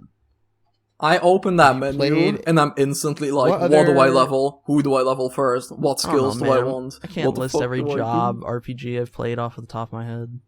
not JRPGs specifically, I said job. JRPGs. I said job RPGs, yeah. Okay, but you can't think of any. No. I'm sure I've played them though. Anyways, I played a lot. I played Bravely Default, Octopath, like FF5. I'm very intricate with the job system. It's always been my favorite thing in an RPG when they do a job system, because I just feel like it has the most customization. Like, I can make my character a warrior, I could learn the warrior skills, and I could move on to a healer and mix that with the healer skills to make like a makeshift paladin. You know, I just always Oh yeah, feel like I played can kinda Baldur's do Gate whatever 3. I That's the want. job system. There you go. That's the D&D class system. It's a lot different. like the same Anyways, thing. Hearing you say, "Oh yeah, I played Mm. Baldur's Gate 3," is so random because that's like the only game you fucking talk about, and then you're like, "Oh yeah, I played that game." I love that Oh, game. yeah, well, no, I did it's play just that. so That's a annoying job when system. someone's like, "Oh, you have the name all of these." It's like, dude, I'm not gonna suddenly No, I fucking wasn't remember asking you to name all of every them. game. I was just asking you to name one of them. Name. I know, every but that's the RPG. thing is like whenever someone's like name like shit, I'm just like fuck. All of a sudden, I can't think of. Just blank. Yeah, it just comes up blank. I can't just like conjure that shit. No, I get what I'm you looking through mean. my That's fine. backlog. I'm just saying, Metaphor is specifically the JRPG type of battle of job system where it's a lot of different classes, and you can mix and match them and take skills from other classes to put on, you know, your new ones. Yeah. Yeah. And that's my favorite system in an Yeah. RPG. So I adored it. I mean, that's why I think I said it earlier. Like, I feel like objectively it is a good system. I personally just get very overwhelmed by it, and like I know that's a very personal thing, so I can't really like. I'm not really like criticizing the game for that. I'm just like, oh, in my experience, I didn't really. Yeah, vibe that's with fine. That, which is why Everybody I has just give it tastes. to Astrobot. Yeah, it's just your opinion, dude. What's your It's fine. Well, Mac, I know your personal pick, because it's Metaphor, it's like your second favorite game of all time. My favorite pick is Persona 3 Reload, my favorite game of all time. What's your personal pick, Juno? Like, ignoring the nominations. Did you, Oh, like... like my favorite game of all time? No, just like this year. Like, Oh. what's your personal game of the year? I don't know if you played any releases that maybe, like, weren't nominated. Or like an indie game. So you know what's maybe. crazy? So Backlogged has the best of 2024, right? Oh, yes. And I actually haven't voted on my game of the year. I just have it sitting here blank. I voted on everything else, but I couldn't think of. I haven't said a game of the year because I don't know. I haven't really fucking played shit. I don't play video games, I guess. I'm not a gamer, guys. I'm a fake gamer. Huh. Yet you have a bunch of games here listed. Yeah, like, so... you have Dawn Trail, None- Metaphor, Persona 3. Yeah, none of like, these games. None I really feel stand like- out to you. Yeah, Well- none of these games. Well, I one feel of them like I'm has like. to have been your favorite, right? No, not really.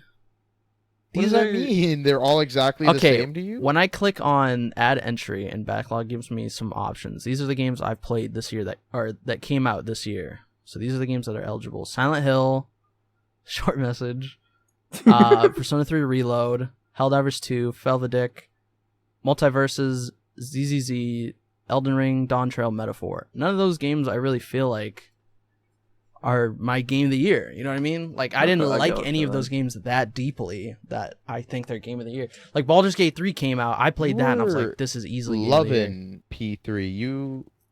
You I think really it's good. love Yeah, that I can game. still like You're a talking game without it being You're talking game about how of the much you year. were crying. You were like, wow, what a game when you finished it. Like, Yeah, I just don't think it's game of the year.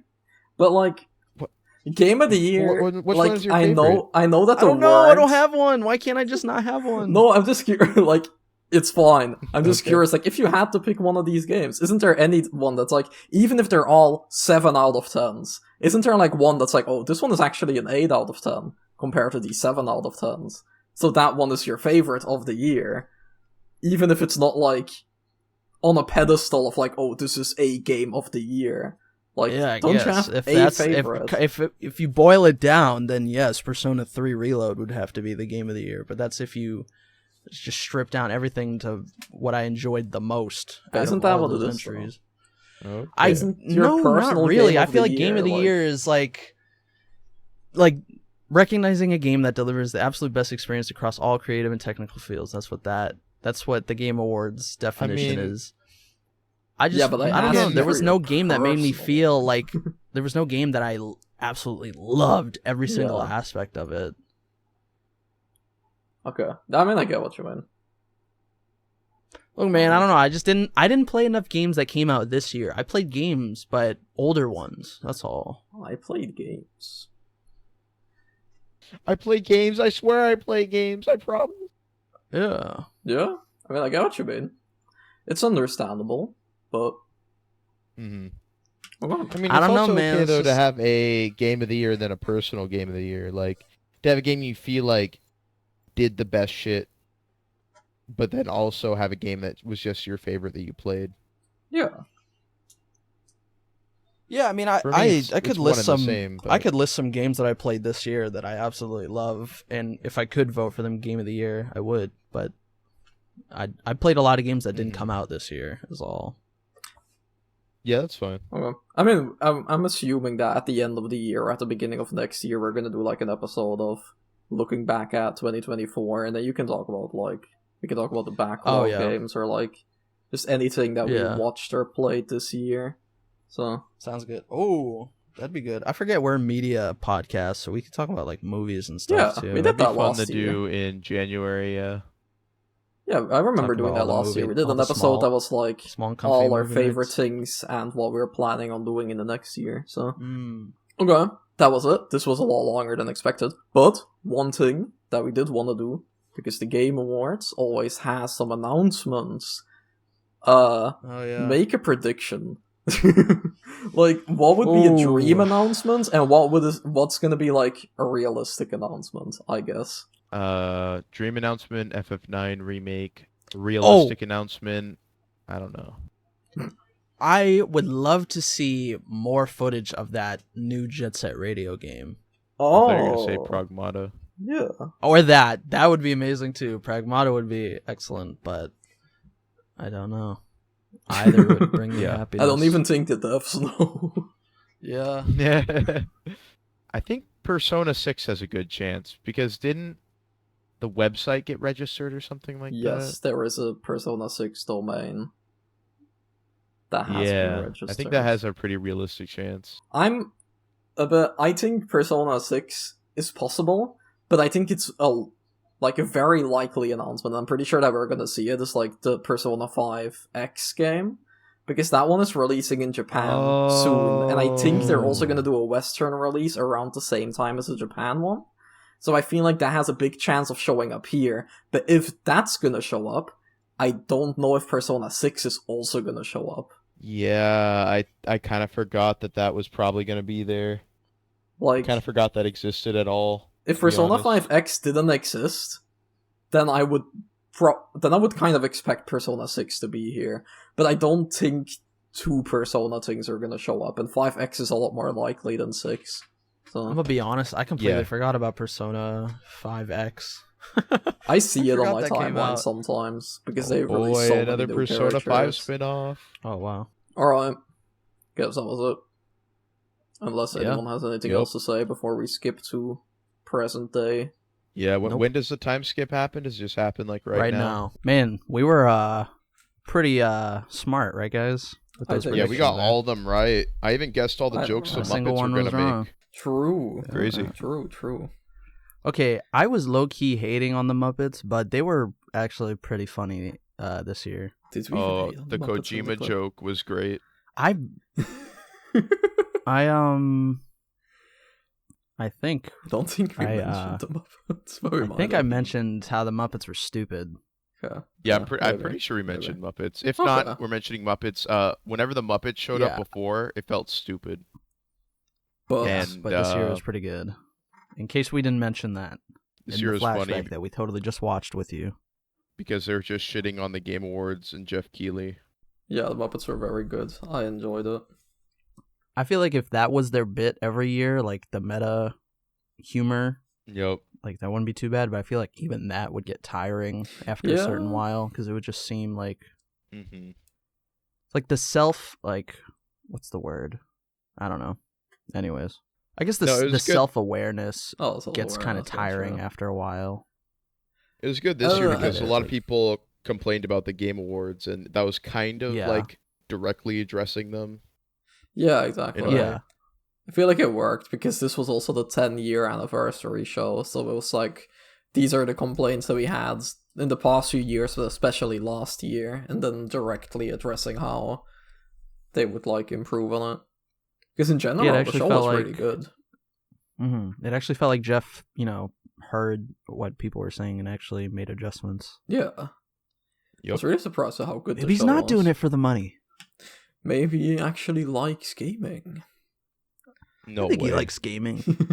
I think he gaming. I think he does a bit of gaming sometimes. If I asked him what his favorite Dragon Quest 3 monster was, do you think he'd be able to tell me? He'll go into extreme detail. It'll be like you're watching mean, a yeah. 1-hour video essay. He probably okay. would give you an answer. Goddamn. No, I'm scared I'm scared to talk to Jeff. He'd treat me like Angry Joe. Manhandle me. Oh no. Okay, so we're gonna talk about the winners, right? Winner, chicken dinner. True. We should talk about the winners. Metaphor got 3 awards. Dude, Metaphor won. Metaphor. Metaphor was the second winner, exactly. RPG, narrative, and art direction. That's everything I wanted to win other than GOTY, so that's awesome. Yeah, Metaphor did really good. Yeah, it's I wasn't expecting it either. I was expecting it to be like a Rebirth or Elden Ring sweep, but nope.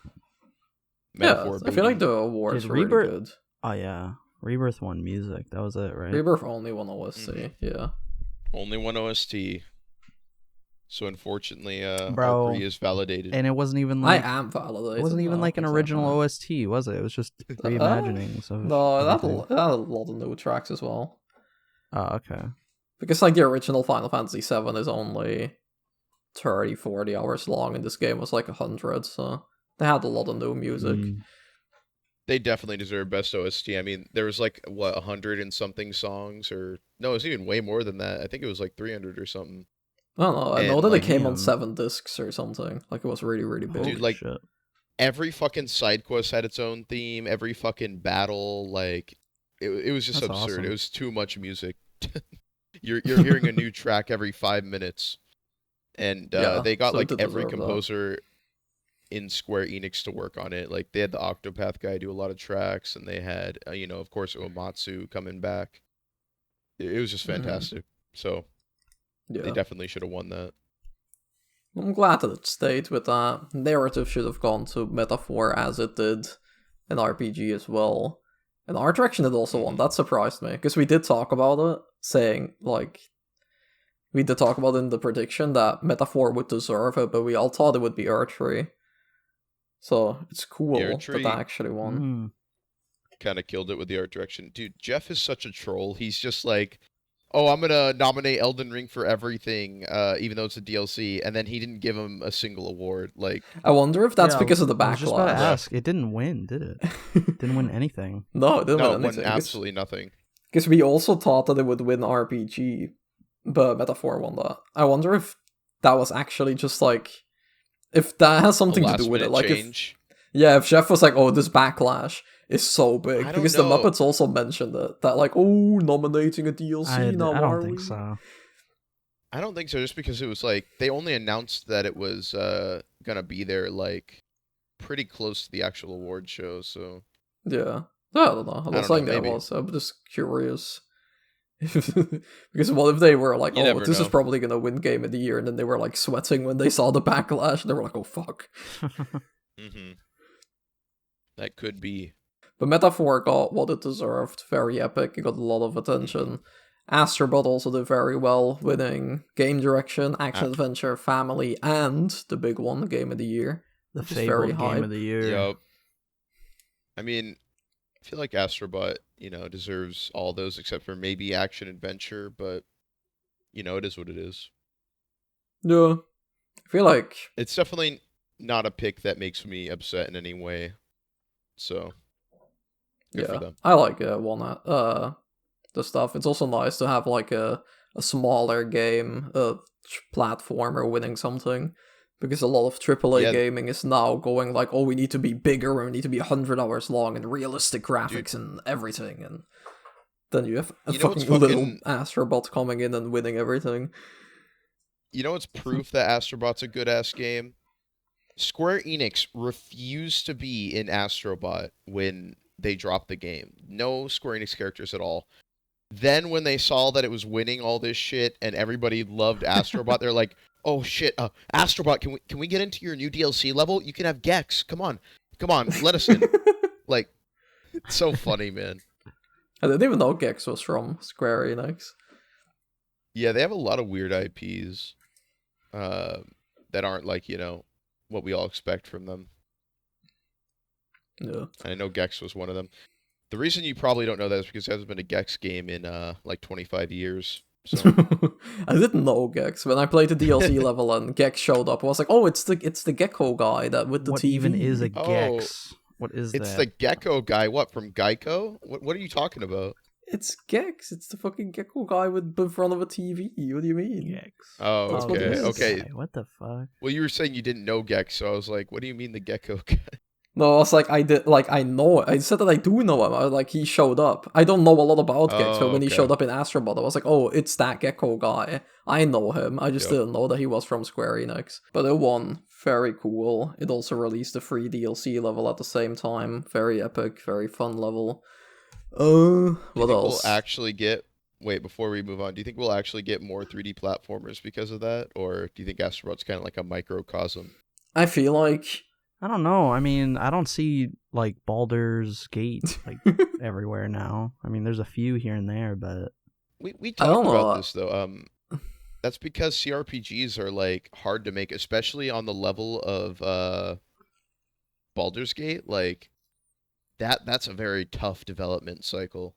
yeah, I mean, I understand not everything has to be to that level, but I'm just surprised I'm not seeing more CRPGs. You don't need to put immense quality into the game. Like, I mean, obviously you should put love into it, but it doesn't have to be the next Baldur's Gate. I mean, it's only been like a year as well, though. Like, it's not like we're going to be seeing that already. But I can kind of see. I don't think we're going to see a bunch. Like I don't think we're going to see platformers here and there. Like, I don't think everyone's going to shift from hero shooters to platformers. I don't think it's going to be that big of a shift, but I don't know. I feel like platformers, other than Mario, is like a very dead genre. Like, nobody's making 3D platformers. It's like indie games and Mario. That's it. So for Astrobot to come in and be such a big success, I think we could see more of them. I'm not saying it's going to be the hot new thing and that 3D platformer is going to take over, but I'm just saying they could be like resurrected to a certain degree now. Yeah, I can kind of see it in like if certain studios maybe had ideas for platformers, but then they were like, oh no, platformers don't really do well nowadays, so they won't greenlight that project. Maybe they'll be like more willing to greenlight a project like that. I also feel like within PlayStation it will probably have an effect, because PlayStation was doing this big live service push which is failing, and then they released a smaller title. So for Team Asobi, that's really, really good. I'm assuming that Team Asobi is definitely going to be allowed to work on a sequel now and everything because of the success and because it won. And hopefully within Sony, that's also going to be like, oh, all our games don't have to be this massive, bloated budget, AAA, realistic graphics, narrative-driven thing. Like, we can also experiment with smaller, fun games. So I don't think it's going to be an industry-wide thing, but it can have Sony some would effect. do that. Also, I don't see Sony changing like that though. We did see Team Asobi is Solasta 2 at the definitely Game going to be Awards, able to do more. which felt You- very what? Baldur's Gate. Sorry, we talked over each other. We did see Solasta 2 at the Game Awards, which is very like Baldur's Gate coded. So Yeah, I see, think they are games like gonna that. eventually start coming out. Just takes a while. Yeah. Mayhaps. I don't We'll think see it's in the future. an effect to the side of like, oh, in the next 5 years we're only gonna see platformers now or something. I don't think it's like that, but I can see it No, have of some course not. effect. Mm-hmm. Yeah. know. What else? One. We have, because we just like wrote Hellblade, down unfortunately. some highlights. Yeah, Hellblade won 2 things, and Mac, you said in the little clip that Hellblade got the award for a random game that I didn't play and I will be hating on or something. Yeah, Hellblade and Dragon Age both get that award for a game I haven't played, but I'm still gonna hate on it. I'm very excited to see if any fans of those games will be in our comments. Feel free to say whatever you want down there. Mac, I don't will mind go into a Hellblade getting discussion best- with you. Or actually, no, targeted fuck to Mac. Hellblade. Mac Hellblade shouldn't have gotten specifically. either of these awards. How did Hellblade win Best Audio over like Silent Hill 2, a horror game where audio is like the main focus of the fucking game? Where it's do you very know what important Hellblade to is have about? good audio.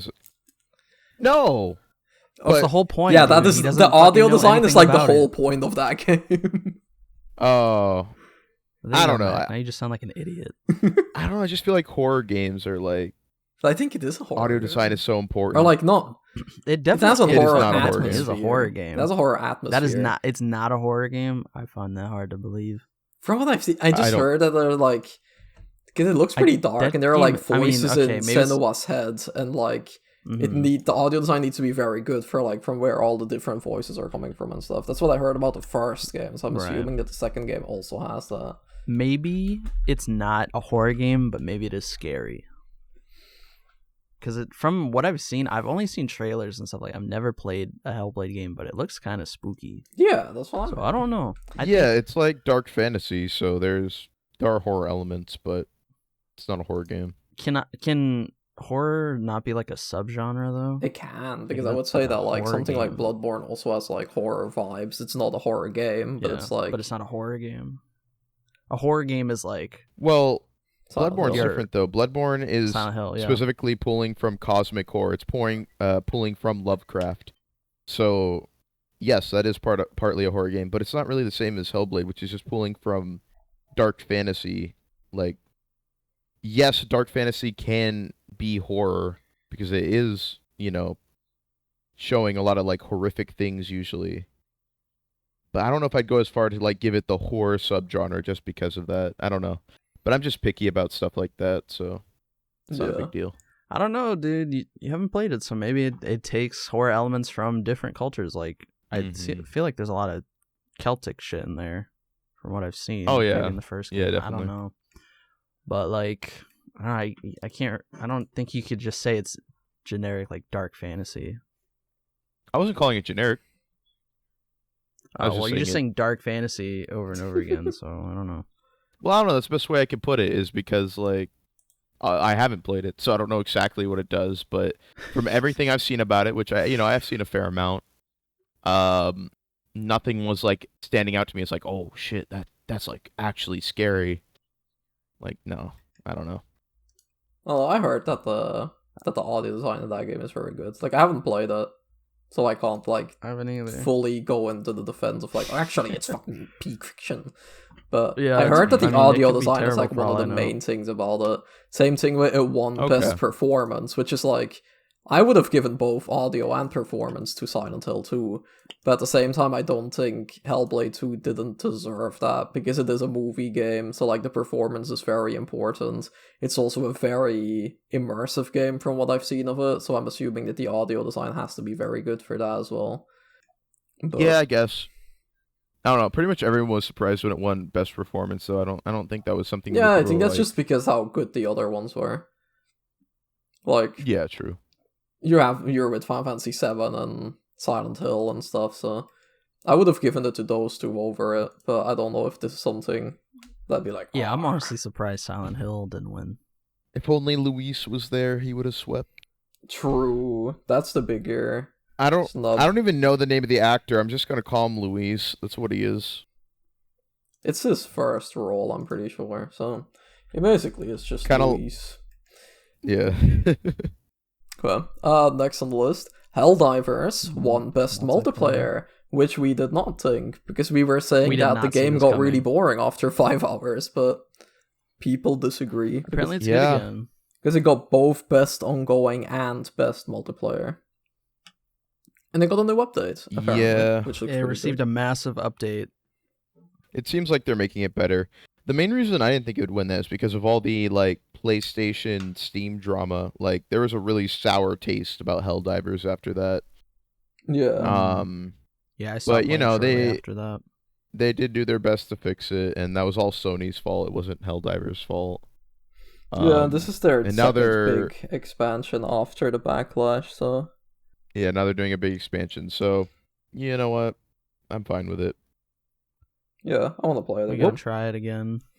What were we predicting for best multiplayer, though? We didn't really have a specific prediction. Everything but we that. were just talking about like, that, oh, but what else was in multiplayer? I don't know. I just remember that we were saying like, oh, this game could win, and then we were to Helldivers like, haha, that game was fun for 5 hours. Anyway, this Helldivers game, is not winning. Yeah, that's we like Helldivers is not winning this.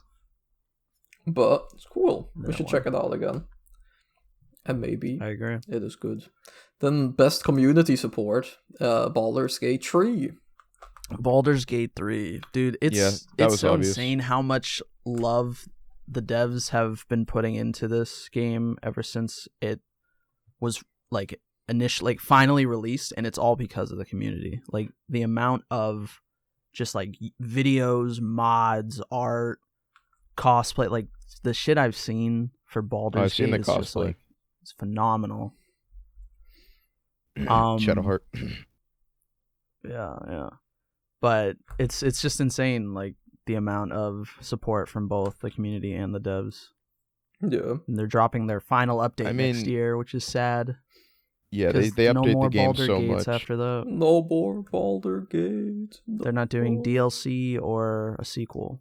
Nope, because the studio wants to I mean, work on something the else, IP they said. Yeah, the IP might get picked up by somebody else, and maybe it'll be, all right. But it's fine. Pay attention to what Larian's doing. I wonder what Larian will do next, if they're just staying within like CRPGs or if they're gonna move to something different. I don't know what they I feel like they're gonna do another Divinity. Do a 3D platformer, right? And then Team Asobi should do a CRPG. Yeah, True. The Team Asobi CRPG. Give them all Baldur's the Gate IP, Larian, and then they're gonna do Baldur's Gate 4, and then Larian is gonna do Astro Ball 2. Hear me out. A Team Asobi RPG where you use all the bots as like your characters. Oh my god, that'd be awesome. Shit. I feel like that's been done. They're like Pokemon or something. I feel like there's a game like that where you have like a popular cast of characters as your party. Should do a Fire Emblem strategy game with the Astrobot characters. What do you mean no? Did you just like recall every video game ever and like No, but I don't think there's ever been a game where they had like so many IPs under their belt that they could use. Maybe not different IPs, but like that's what I'm saying is like have me like I feel like Sony play an has done something RPG like that with their where characters. I could put like Raiden and fucking Spider-Man on the same team or something. You know what I mean? Fortnite. Yeah, Fortnite. Okay, whatever. Fortnite. Yeah, I'll just play Lego Fortnite. Yeah, I mean that's what you want. You just want all these different IPs in one game. That's Fortnite. Fortnite probably has more IPs. You can be fucking Jujutsu Kaisen. Well, they could do more with it than just have the IPs, but yeah, I get what you mean. No, I understand the vision though. That would be a cool game. Yeah, I I just mean, think Fortnite is funny. they'll be is pretty cooking long funny. after this. Yeah. The next one that we had was Best Action Game, which Black Myth Wukong won, and Black Myth also won Player's Voice, the popularity thing, Yep. which Um, kind I of cool. I forgot they even won Action Game. I thought they only won Player's Voice.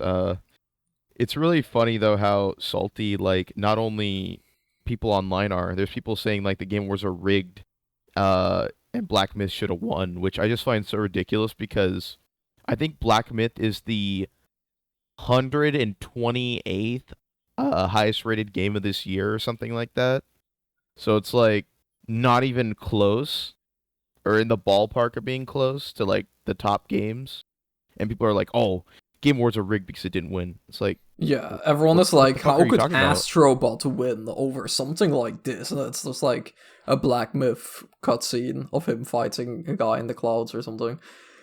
exactly, like, "Oh, this game has better cutscenes than Astrobot." That should've was won. like what the fuck? that was last year. I saw an exact Yeah, last post year they of did them with that. Spider-Man. Spider-Man. They Yep. did that with Spider-Man. Someone was like, "How did Spider-Man lose?" And then it was like a cutscene at the beginning of the game. Yeah, It's like a Sandman what is your fight. point here?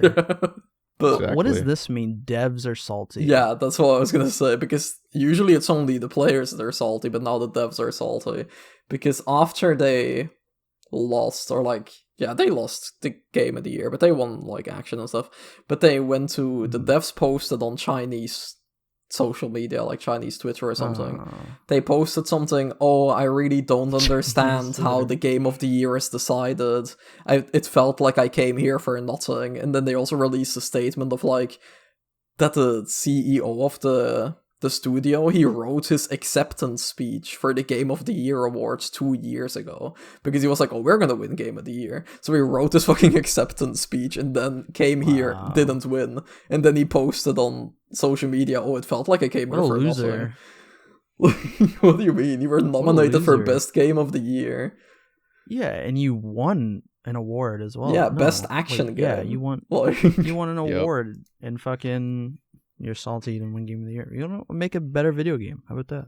yeah, because it's like Mac was Just wasn't good saying, enough. all the Yeah. games in Game of the Get Year were like 90 plus ratings. Like Astrobot was 94, Rebirth was 92. Like all of them had really high ratings, and then Black Myth had like what, 80, 85 or something, which is still really, really good.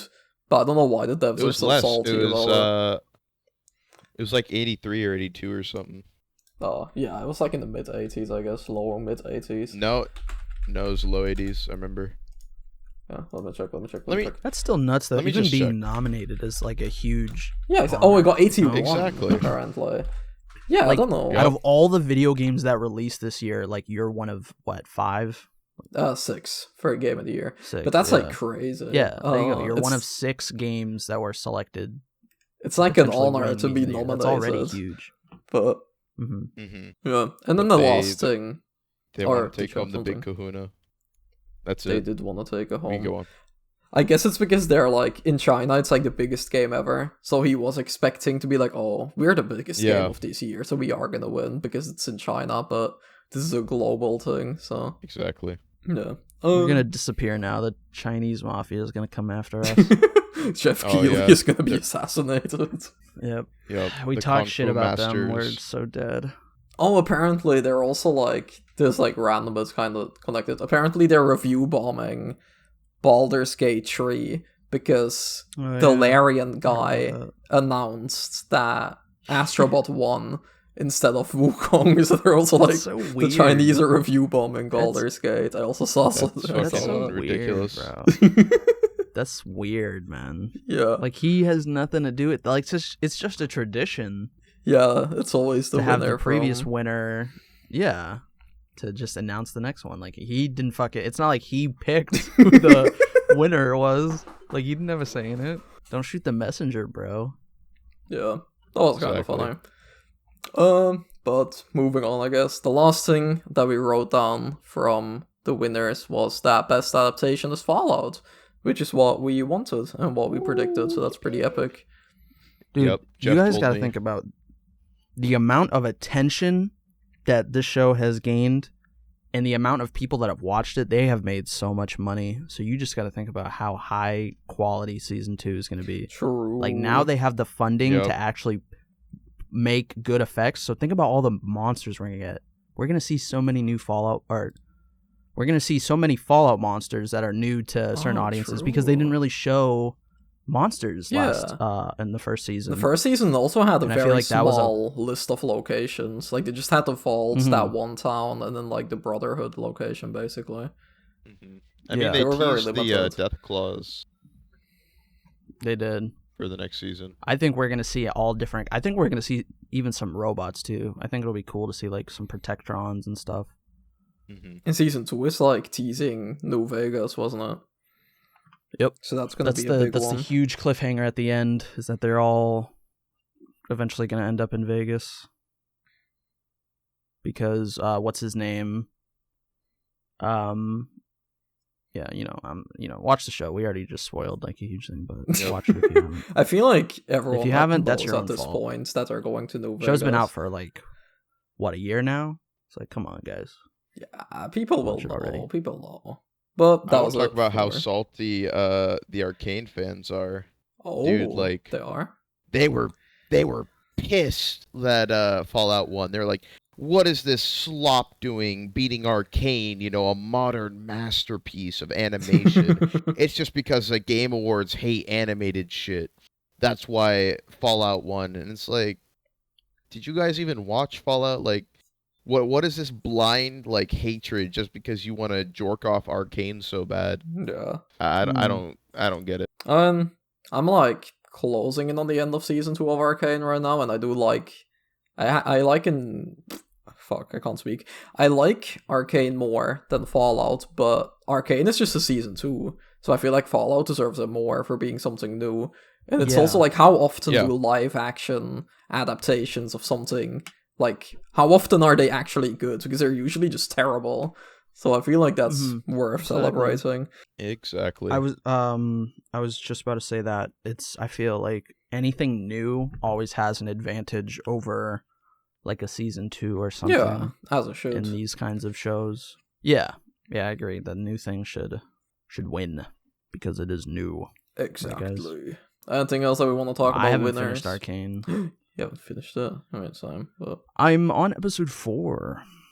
I think I'm on should episode. probably watch it. Maybe I'll 5? watch it tonight. I think I'm on episode 5 of season 2.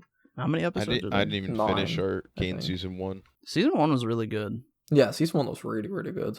Yeah, I liked what I watched of it, but I just wasn't motivated to continue because I was watching with my brother, and then he moved out, and we stopped watching it, and then I didn't really feel like getting back into it. Fair enough. Right now, I do like season 1 more, I think. Season 1 was, like, incredible. But season 2 is a bit... it's still really, really good, but I don't think it's on the same level. Because they're going through the story a bit fast, but... We'll see how it ends. 'Cause I haven't finished it, so... Everyone dies, every character dies, they're all dead. I saw the ending on Wikipedia. What the fuck? Everyone you love is gone. You read it? No! You read it on the fandom wiki? Okay, let's go into announcements. Ninja Gaiden. Oh my god. They're bringing back Ninja What Gaiden. about it? Okay. you So can yap Ninja about Gaiden was brought back. They were brought back before by Team Ninja, the greatest developers of all time, as like 3D action games. I But remember the those OG games. Ninja Gaiden is the NES 2D side scrollers, and they were extremely popular back when they came out because they were some of the first like truly cinematic games. They had these like I don't know how to describe them. They have these cutscenes that were just like way higher quality than anything else at the time. And it was so unusual for games to have like a kind of focus on story like that. So they're really popular. And now they're bringing them back. They're bringing back those 2D platformers. And not only are they doing that, but they're having the Blasphemous devs do it, who made 2 like Ooh. amazing games. Like I haven't beaten either of Those them, games but I've heard are pretty good. the Blasphemous games have watched some of the most videos on 'em. beautiful pixel art you'll ever see in your life. It is just like they are Mhm. gorgeous. So the fact that they got them to do the new Ninja Gaiden, I think it's gonna be something special. We'll see. That's really cool. I don't really know anything about them, but that does sound cool that they're doing that. Yeah, I mean, I don't even know when the last 2D Ninja Gaiden was. Probably fucking actual decades. Before we were born. Yeah, it might be older than us. Before the birth of the jammers, there was Ninja Gaiden. The original podcaster Ninja Gaiden.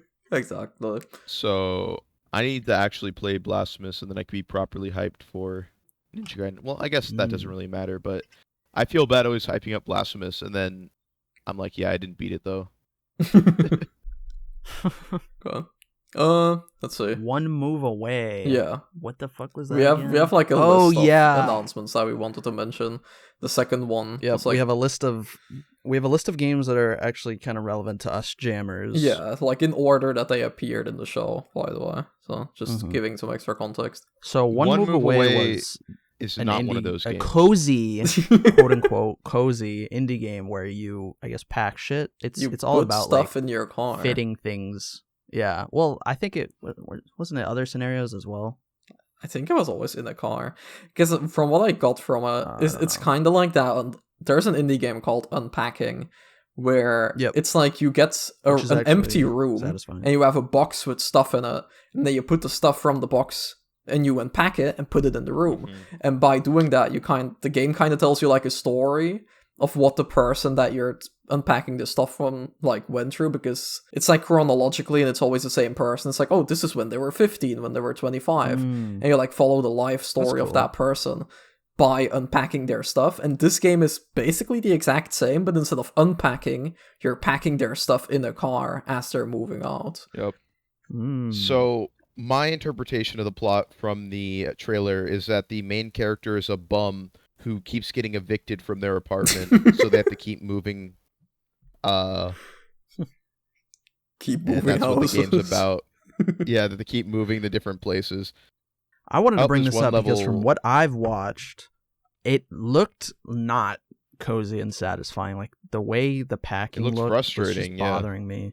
Yeah, it was seriously frustrating to watch. I'm gonna be honest. I don't get people who like these like super mundane games where you're basically doing chores. Like, I don't know. Sometimes it looks fun, like Stardew Valley and shit like that. But when it's shit like this, like, oh my god, I get to play a game where I can pack my car. Let's go. Or you're just like it's like a job. It's like a job. Like you're just working. It's like an actual job. Like you're coming home from your job to work another job. It's. I don't know. I don't get it. No. Yeah, I'm not a fan of those games either. I need to be like in a very specific mood for them, because I had like a Game Pass trial once, and that's where I tried Unpacking, and that was like pretty fun. But you beat that game in like an hour or two, and I was like, okay, that was fun, that was chill, cozy game. But it's also, I feel like they're sort of like puzzle games. Yeah, this I also don't really get why it's cozy. Because unpacking is relaxing, because you're just like putting the stuff down. It's like, oh, it looks pretty. But here you're like, I need to fit this in my car somehow. Where the fuck do I put this folder? And like, that looks really aggravating. From the trailer, it just looked chaotic. Like they were just trying to fit all their stuff into their car. Like even though there was clearly not enough room, they were just trying to make everything fit. Yeah. It just did not look. It looked exhausting, I guess. Yeah, I don't know. That was a very random game on this list, though. Yeah, we just wanted to make fun of it. Because we always talk about, like, RPGs, JRPGs. It just stood out to me, and I wanted to mention it. Yeah. The next one, I don't even remember what this is. What's Midnight Murder Club again? Is this the one where the lights are off? Multiplayer game. Yeah, so it's like a family game, kind of, or like a game where you play with friends, where you're in a dark mansion, and you have to kill each other, and you only have, like, a candle to see, or some shit. Or flashlight. You got a flashlight. Yeah, it's just an FPS, like but in the dark, basically. That's what I got from it. Yep. Yeah, and if you fire the gun, like, the gun firing will, like, light up the room for a few frames. You can kind of use that as well, I guess. It looks fun, but the trailer itself was, like, kind of atrocious. Oh, this is why you watched it. That's why, yeah. They got, like... It just seemed like they hired a bunch of actors to pretend like they were playing the game instead of, I don't know, getting... I was saying they should have just played, like, a Vanoss video during the announcements of the show. Like, just I feel have like Vanoss it's not that hard play the game. to get, like, genuine reactions from people. Like, I get that you want the reaction to be as positive as possible. So you're hiring actors to like pretend your game is awesome, but that just makes I think feel so it would have fake and stood out. annoying. Yeah, it would stand out as way more genuine if you captured real reactions. I mean, maybe they captured the real reactions of a bunch of cardboard people, you know? Like maybe Yeah, a bunch of just those fucking reactions were real. NPCs. Yep. Yeah, and they were just totally boring. Who knows? That was like the worst type of trailer, I feel like. Just having people be like, Yeah, whoa, I this is mean, so awesome. I love You've got to this give game. them credits for at least showing gameplay. Like, Yeah, that's there were true. so many. They have this issue all the time with the cinematic trailers. Like, there are too many games that just do cinematic trailers and they don't show any gameplay. So you gotta give them props for that. That is true. And the game looks The game cool. itself looks fun. That's also Yeah. props. Just the trailer. The trailer was just awful. Weird. Okay. Then we have Solasta 2. This is like the Baldur's Gate. This was the Game. Baldur's Gate 3 game we mentioned earlier. Yeah, I mean, it takes place in the Dungeons and Dragons world. I've never played the first Solasta, but I mean, this game looks pretty high quality, you know. They've had some good CRPGs that have come out in recent years, like Wasteland 3. That game was really high quality. I can't remember. It's like Subterranean something. I don't know. I forgot the name of the game, but that game came out. It was pretty good. Now Solasta 2 seems like it might be up there. I'm eager to try it. That's cool. I don't really know anything about these games. I don't have anything to add. Yeah, I'm but- gonna have to look into it. I've never heard of Solasta until now, but it looks cool. Oh, okay. It looks Yeah, like I don't want a to be good too quality mean to video. it, but kind of seemed like it might be riding off the coattails of Baldur's Gate. But if it's good, I mean, it's good. yeah, it's hard not to like say that because you know it's the same like gameplay system. I don't know if it's the exact same, but it looks similar, and it's also in the same like setting. Yeah, I as get someone that that doesn't know sentiment. anything about these games, this did just like they showed gameplay. I was like, oh, it's like Baldur's Gate 3. Okay, I see. Yeah, Like that is just the impression Speaking that of it gives Western off. RPGs, Witcher 4, oh my god. Witcher 4. that was everything. Really, I don't know anything about the Witchers. Yeah, everything Why are there before four of this them? was Witcher- like pre-show. This was a good opening for the main show though, like a fucking Witcher 4 announcement. This was like, oh damn, Jeff Keighley is announcing the big games here tonight. Like we actually have. Dude, I Jeff mean, Keighley Witcher 4 before It's, like, he one of the announced it, biggest he was like, announcements ever. he like grabbed his mic with both of his hands. He was like, "This game will blow your penis off. When I show you this trailer, your penis will blow off. Do you understand me? This is about to change gaming forever." You guys And will then he finally showed- believe that I'm friends with Witcher Hideo 4. Kojima after you see this game announcement. He did Witcher that 4 for a did. second game. I forget what, but like later in the show, he was like, "This game is also gonna blow your penis off." Okami too. Yeah, If he it- did it if for it didn't Okami. already- Because yeah, he was like Okami. almost tearing That's up. what it He was. was like, "This is incredible that I can announce this here." But Yeah, we'll get to that. and it's just like our penises blow off twice. True. It's like a done that on episode. It didn't for Witcher 4. Yeah, I don't know anything about The Witcher 4, so my penis is intact. I know we're fake RPG fans that have played Witcher 3. Yeah, whatever. I watched season 1 of the Witcher Netflix show. That was very alright. There you go. You don't need to play any And of the games then it turned to complete dog shit in season 2, so Oh. that's nice. I haven't played The Witcher yet. I've started it once or twice, I think. But I always start The Witcher 3 and then like another game comes out, or I kind of just like fall off of it after a while. But I will go back to it at some point because I always enjoy it. I don't really know what it is, but I always just like end up putting it down when I start it. But now it's been like a few years since I last gave it a try. So before The Witcher 4 comes out, definitely I'll like play The Witcher 3 again, finish it if I like it, and then I'll probably play 4. I'm surprised that they announced it Nah, already. bro. You gotta read the books. Oh, You gotta God, read the aren't there, books, like, and you gotta play a lot Witcher of them? 1 Read the and books. 2. You gotta. I want to play Play The Witcher tabletop 1 game. and 2 though. I have them on Steam. Oh, I'll probably man. play them It's before gonna I be play fun. 3. That's gonna be funny, I feel Mm. like. Just to see. I'm always interested in seeing like how franchises like that evolve. I'm just surprised that they announced it, Mm. because I remember a few weeks ago or something, CD Projekt Red said, okay, we're releasing the final Cyberpunk update, and now our entire team has finally moved to The Witcher 4, and production of this game is starting now. And I was like, oh, if production is starting now, there's no way that they're gonna show it already. But they then had they a dropped the CGI trailer. trailer, so I have to gloat a The bit. trailer was Arkry, good too. Arkry's making his bingo card, and he was like, "Oh, what game should I put in the bingo card?" And I said, "Do a new CD Projekt Red game." And he said, "No, no way. There's not going to be a new CD Projekt Red game. No, it's not possible. It's impossible." Damn. And he didn't put it. And then sure enough, First which of the- announcement. yeah, I was just like, "Yup." Yeah, Okay. I like making my Wow. bingo card, but I was very convinced that CD Projekt Red was not gonna show up. Well, they proved you wrong. They did. They like saw my bingo card and they were like, "Oh, we're gonna get this guy." Jeff, put in this trailer. True. I probably Dude, could have and told if- you to put like Jeff summons a genie from a lantern, make him the president of the United States, and you would have put it on there, but not new CD Projekt Red game. Exactly. I put a lot of stuff on there that you told me to, but I did not put The Witcher 4 on. Okay, but did your bingo card include a fucking Elden Ring spinoff? It included Elden a new Ring From Battle Royale? Software game. So There you go. technically, I got that one, which was a second What game. a- technicality though. What a roller coaster of emotions Elden Ring Night Rain has been. Like, That what shit, the fuck, man? That trailer was wild. I didn't even know what was happening. I just remember hearing the screams of like, "Is that? Yeah. Oh my god, that's from." That's Who the Nameless fuck- why are they King? in- What the I fuck is that? remember, The I remember Fire seeing Maiden? like the opening shots being like, "Oh shit, this is Elden Ring," but then people were like, "No, it can't be Elden Ring. They just did the DLC," and then sure enough, it was Elden Ring. And then just a bunch of weird shit started happening in the trailer, like people flying on birds and walking up walls.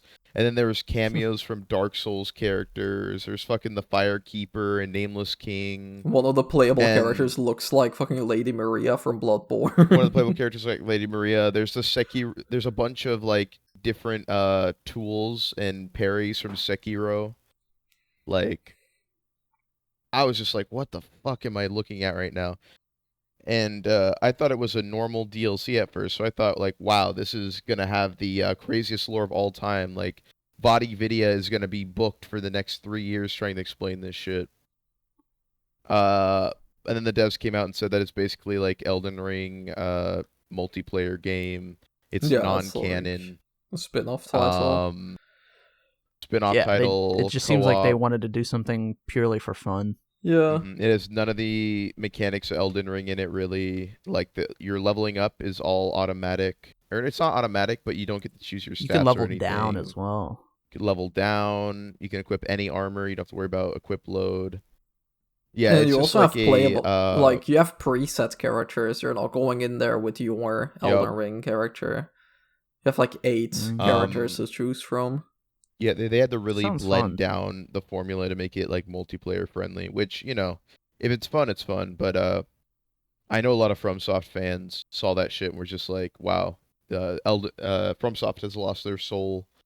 They've given into the multiplayer craze. Oh, This kind of just God feels forbid. like... they want to make something for fun. Yeah, this kind of just feels like they were like, what if we make this like thing using all of our previous assets and just like put this out there for fun, have players play this multiplayer thing, and like in the meantime they can just Exactly. work on their next big thing. Like, I don't think this is... It is a bit weird though. Like, it doesn't feel like something that From Software would do. But at the same time, I also don't think there's anything wrong with it. Like, just let them have fun. What- Yeah. Wanna know I mean, they're something just funny? trying new things. FromSoft used to do this a lot with Armored Core, is they'd release an Armored Core game, and then they'd release a spin-off of that game that's multiplayer focused. So Oh, they that's actually, kind of this is interesting. actually them going back to their roots a little bit.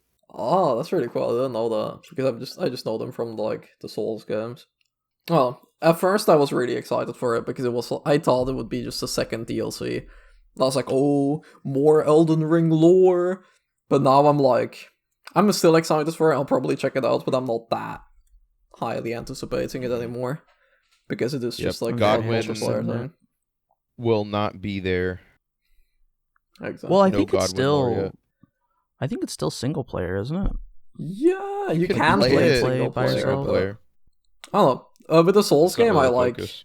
I always like exploring the world and like learning about the lore and what went down there, and that element of it is not really in this DLC. So I'll play it and I'll play a multiplayer I mean, and just like have it fun could fighting the like bosses. it's It could have shit like that. No, I mean it's not canon, No. but it still might. I don't think it interesting, has no? like an explorable or like Oh, I mean, it okay. has a bit No, of there's no- exploration. I think There I is saw that it exploration, but it's has- very quick. I saw that it's kind of like You have to be Fortnite. Or, fast. it has like a map that grows Yeah. smaller over time. Yeah, and then you Yeah. start fight on a the boss map at the and then end. eventually it starts shrinking. Yeah.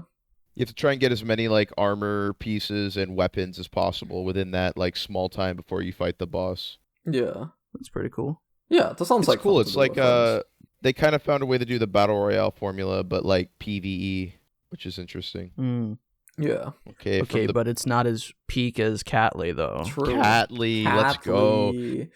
So Pokimane on Twitter said this game was going to be peak, so that must be true. I mean, I can't It's doubt gotta be. Pokimane. It's gonna be on If the I do Apple that- Watch even. It's so incredible. Yup. This game is fucking weird, man. Like I knew everybody who saw the trailer was like, "Wow, this is fucking weird." But especially when you look deeper into it, like the website is super bare bones. The studio's done nothing before, and all of their art assets look AI generated. Mm. It even seems like their website was written by like ChatGPT and shit, and they're making these wild claims like the composer is apparently the same one that composed the soundtrack for Full Metal Alchemist Brotherhood, which is like, why That's would you weird. get Why- him that's for your a cat crazy game? claim. I'm looking at the Yeah, that's an website insane right now. This is claim fucking for a cat weird. video. Yeah, you found the Catley website. It's bizarre. I don't know how Jeff even let that get into the Game This Awards. has Like to they be must have AI paid him generated. What the fuck? exactly. They must have paid Jeff a pretty penny. Oh yeah, music by Akira Senju. Yeah, Yup. OST for Triangle Strategy, Full Metal Alchemist. That's Oh, I forgot he weird. did Triangle Strategy. Yeah, it is a weird But yeah, it's game. just a bunch of weird AI art, and then like they're like, "Oh, you can have a cat on your watch." People online are okay. also saying that I don't know where they got it from, so this might be completely wrong, but apparently it's also like NFT connected, like AI NFTs. Because you can like customize your cat with different sunglasses, and like these images do look like they're NFTs, like, oh, pink cat What the with fuck? blue sunglasses, blue cat with red earrings. It's like, what is this? Sounds pretty bad. Yeah, I don't know. When the trailer showed up, it was just like, oh, this is weird, but I didn't really think about it. But now, seeing all of this online stuff around it, it's like, oh, how was this allowed to be here? What was allowed to be there, though, and very, very cool, is a new game by the Shadow of the Colossus and Ico and Last Guardian creator. Dude, that game is when they showed that, that's all I could think about for the rest of the award show. It's all was in the back of my mind. I just wanted to see more of that because the dev team that has made the previous games, Ico, Shadow of the Colossus, Last Guardian, that was them as well, right? Yeah. Yeah, I've only That's what played those three the are. first Those three. two. Okay. I had never played The Last Guardian. Those games were like the setting is so interesting. That's what I love about them the most. They're so mysterious in the setting. I feel like even today they still capture the early like the early mysterious like PS2 aesthetic. Like, you know what I'm talking I feel about? like Yeah. even the like the Like, games remake back in of the Shadow day of the were kind Colossus of kind eerie of like like that. works Yeah. that way, because I played that And I last think year, that 2 years ago. That's just a testament to their design in both like the world and the gameplay. Yeah. I mean those games always have some of like the most interesting lore if you can find it. Where it's just like Yeah, these that's another desolate thing. worlds. You got to figure out like what You gotta dig happened, deep. what's going on. It's kind of like Yeah. a proto FromSoft in that regard. But Yeah. They have even less story, because isn't all the dialogue in Shadow of the Colossus like in the fantasy language? You don't a even fake know what they're language, yep. saying. Yep. Like they're- Yeah, they still have subtitles though. Oh, do they? Oh, I don't remember. Yeah, they have subtitles. No, I only played 'Cause Shadow of the the- Colossus. What's his name has to explain shit to you, like where to go. I only played Shadow of the Colossus. I haven't gotten around to Ico yet. Even though Yeah, I've been the only wanting to character play that it. talks is like that god in the sky who like tells you to kill the Colossus. Yeah. Yeah. Ico, I haven't played in a while. I believe they also had like a fantasy language, but I think they had subtitles as well. I don't know, Because it's been all a set in while. the same universe or the same world. Yeah. So. And I think this one is going to be connected as well because the clothing that I think the main character was wearing looks very similar to. Dude, if they're connected, the that clothing is from fucking those crazy. games. Because it must be They gotta be. They have to be so connected, far yeah. in the future. Yeah, It must be they have to so be fucking connected. far in the future, like thousands of years, because Mhm. the original trilogy was set during like a medieval setting, basically. No, bro, but what if the medieval setting is like a post-apocalypse and this is in the past? And that robot is like true. a relic from the Yeah. past society. Is And, this like, what you were the thinking game's about gonna while be like about, like- staring at your ceiling in Yeah. bed at night? Yeah, on my webcam, just sitting in the fucking dark red room, just thinking. This was Yeah. going through my head, like all the different possibilities. No, that's really cool though. Yeah, it that seems that crazy. creator is doing another game. Because I'm so I excited. played for The that Last shit. Guardian. No, I played Shadow of the Colossus, but I've always wanted to play Ico and The Last Guardian. But I was also like, oh, I'll play them at some point. But now with a new game coming out, I'm really like excited to actually play them. It's no longer I'm oh, very I'll excited play to play this at Last some Guardian. point. It's like, oh, I'm gonna play this fucking Yeah, I don't know about Last Guardian, but I might have to go back and I'll definitely play revisit Last Shadow of the Guardian. It looks Colossus. really Arkry, cool. do you know what the gameplay is of Last Guardian? Have you Yeah, like you ever have a seen big gameplay of dog. that game? Dude, You, it like, is- go The problem through is the the levels dog's AI infuriating. is not great. The dog's AI is Isn't that bad. the point? That's the- That you're like Yeah, he doesn't working listen with to this you, like, living specifically. creature that doesn't want to listen to you. Yeah, but I mean, I like that concept. I haven't get played it, it, so so I don't know how bad it plays. is, but that's what I've I've heard. heard that it's annoying, but I feel like that's part of it. I feel like it's a certain, like, you have to get a certain mix of like fluidity and purposely Yeah. not listening to you, you know, because the game still has to be enjoyable for the player, but the dog doesn't need to completely obey you because it shouldn't. Yeah, it depends on how that balance is struck. yeah.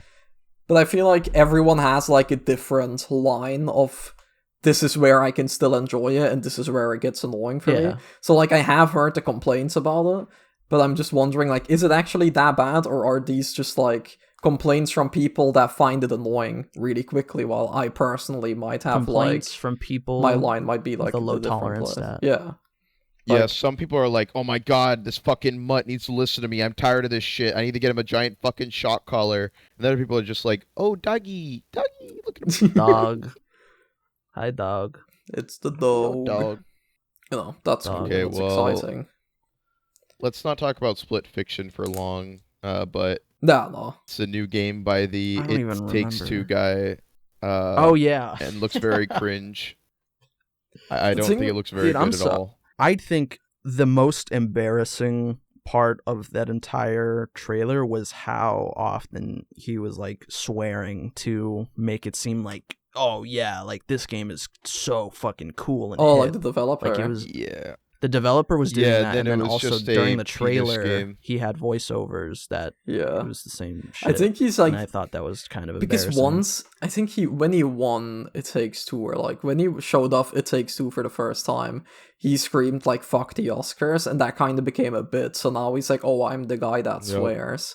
So now he just like keeps doing it, but he did do it like too often in this one. he did it way Yeah. too much this year. No, I just wanted to say like the game, the trailer looked really weird and generic, and I didn't really like the trailer. But I feel like I'll give the game the benefit of the doubt because I did really enjoy his previous two games. So I feel like Yeah. the trailer looked weird, and the trailer also went on for way too long. But It Takes Two was a really creative and fun game, even if a lot of the dialogue and like some stuff about it was pretty cringe. But it was fun and it was charming, and it's the same with this game before that, like A Way Out.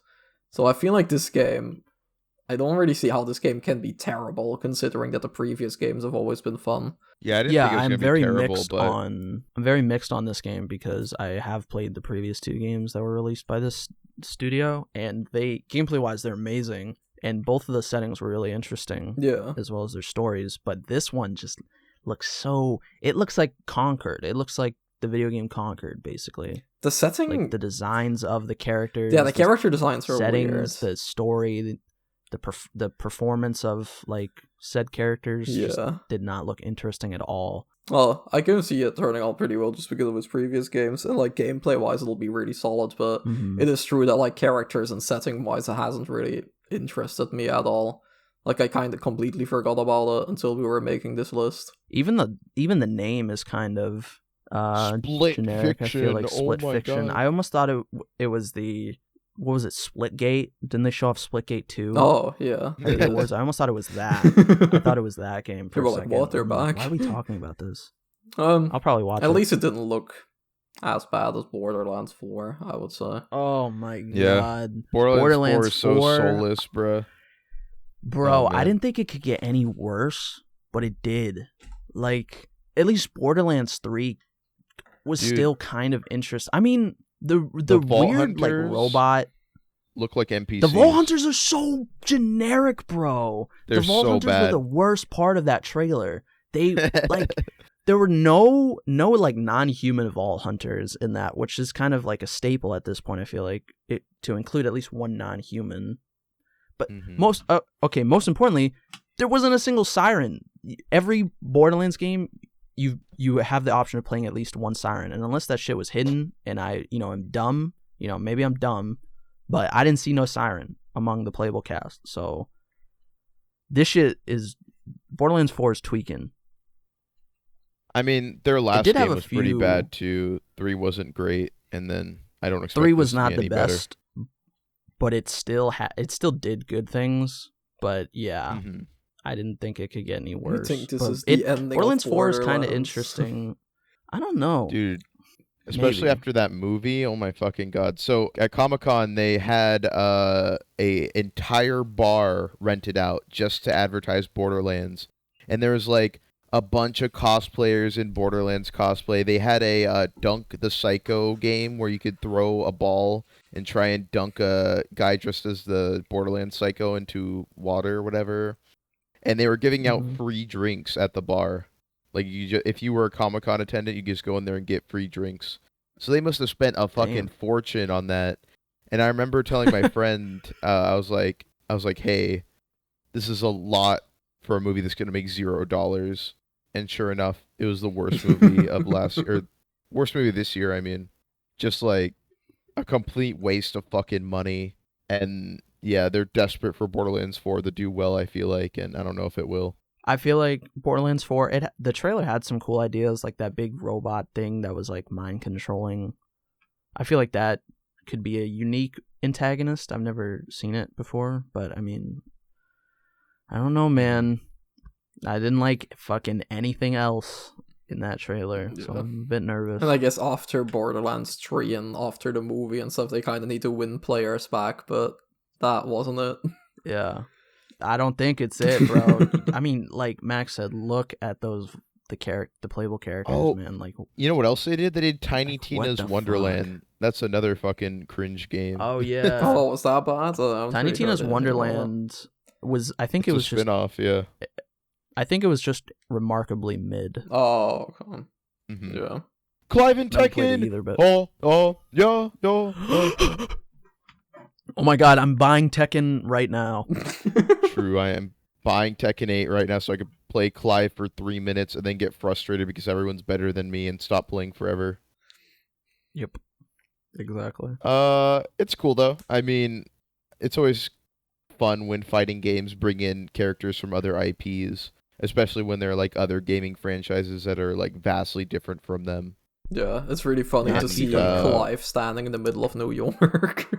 It's Yeah, a lot of people I think wanted Tifa. Yeah, I saw a lot of Yes, people being that- Final Fantasy salty. rep in Tekken 8. That was the most popular pick was Tifa, but no, they went for Clive, which I don't know. I think that's a better pick. I mean, Clive in, has the bigger like, chest in as well, hindsight, so. yeah, that makes sense. Clive is the Yeah, latest. exactly. He's the protagonist of the latest Final Fantasy. It makes sense. They did the same thing with Noctis in 7.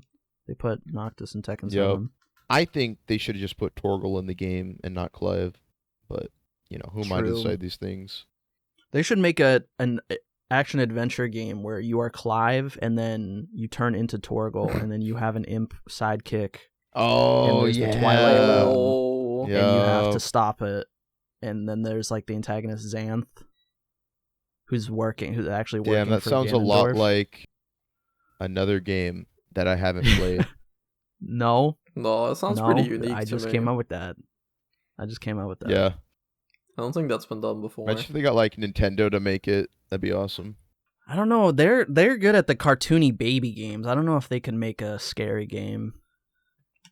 Yeah. The game would have to be scary, you know? They probably couldn't do anything like that.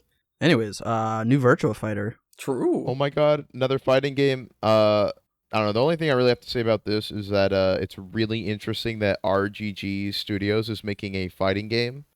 Like, they make Yakuza, which is like a beat 'em up, but for them to just straight up make a full fighting game and have it be a resurrection of a series that's been dead since 2007 is just really random. But Would also they really not be cool. the perfect candidate then for a fighting game? Because I mean, they think make beat 'em some ups pretty and raw fighting scenes games are in the Yakuza. a lot different. But yeah, no, this Yeah, game but is my gonna be point raw is as fuck. they know how to like make guys punching guys look cool. Is what I'm saying. That Yeah, is exactly. So I thought it was a Shenmue remake for a second, and true. to be fair, I'm a little bit validated in that because Shenmue actually uses the combat system from Virtua Fighter in that game. Mm. So I was half right. Maybe a new Shenmue will come out. I don't soon, want a new not a Shenmue, Virtua man. Fighter. I don't know if you guys know this, but Shenmue 3 was dog shit, and then the creator said it would take him like 8 more games to finish the story. So I don't... Oh Hey, my holy fucking shit. god! What is Shenmue? Yeah, he even said he wanted to about? make 7 or 8 more games or something like that to finish the story. So All I fuck- know about fuck Shenmue is that Shenmue, people man. people played 1 and 2, and then like there was a really long wait for 3, and 3 was supposed to be Yup. like the ending or something, and then it wasn't when it came out. Nope. Wasn't that a thing? That like people were hoping for 3 to be the ending? I don't Yep. know. That's why it was I one of the remember most popular Shenmue's- Kickstarters of all time. Yeah, I remember Shenmue was treating this shit like it was their Kingdom Hearts 3 But RGG is also doing more Project because Century. they're fucking working on the Yakuza games, and new Virtua Fighter is apparently not enough because they're also doing a new IP. Yep. Project Dude, Century. Project This Century was looks my pretty cool. this was my favorite announcement of the whole show. I don't even know how to describe this game, man. But first of all, I love the setting. It's 1915 Japan. Describe so this like game, man. pre World War II or pre World War One. I think even I don't remember when World War One happened, but World Wasn't War it- One was you know- Is it 1914 to 18. You guys were saying 1950. I thought I read 1850. it was 1915. I'm pretty Okay. sure. 1915. So it's like 1915. one So that's when, year like- in World War One. That's when like Japan started getting a lot of technology from other countries, kind of. So they started getting like guns and cars and shit like that. And so it was basically the Renaissance for Japan, where they were seeing a lot of change very quickly. And That's it's an just a really interesting cool setting. The Raito games from Atlas are in that setting as well. Dude, Raito And- Kuzunoha is gonna show up in Project Century. Oh my god, that would look really uncanny. And it just looks awesome. Like your main character's like dual wielding fucking crowbars. He's like parrying shit. You can go on a date with a woman. Like just the most incredible fantasies that you could never achieve in real life. You can do in this game. What do you? So I said this during the show, but like, what do you think the story is gonna be? I said that it was gonna the game was gonna take place over 100 years, and that's why it's called Project Century. Like you're gonna Oh. witness the growth and development of Japan or whatever. But I don't know how your guy would live 100 years. He That would be wouldn't. It really- would probably be a generational thing. That would be really interesting, Yeah. especially because this trailer only showed like one setting. So that would be kind of insane if Mhm. next Yeah, that would trailer be they're just like, absolutely oh, by the fucking way. Yeah, and I don't then know. what But if I mean, the Project ending? Project The Century. ending like, is what does that mean? Kiryu at the opening of Oh, fuck, Yakuza Kiryu 0. being born. Yeah, this is Kiryu's Fallout lineage 3. before him. Oh my Bruh. god. Oh my fucking god.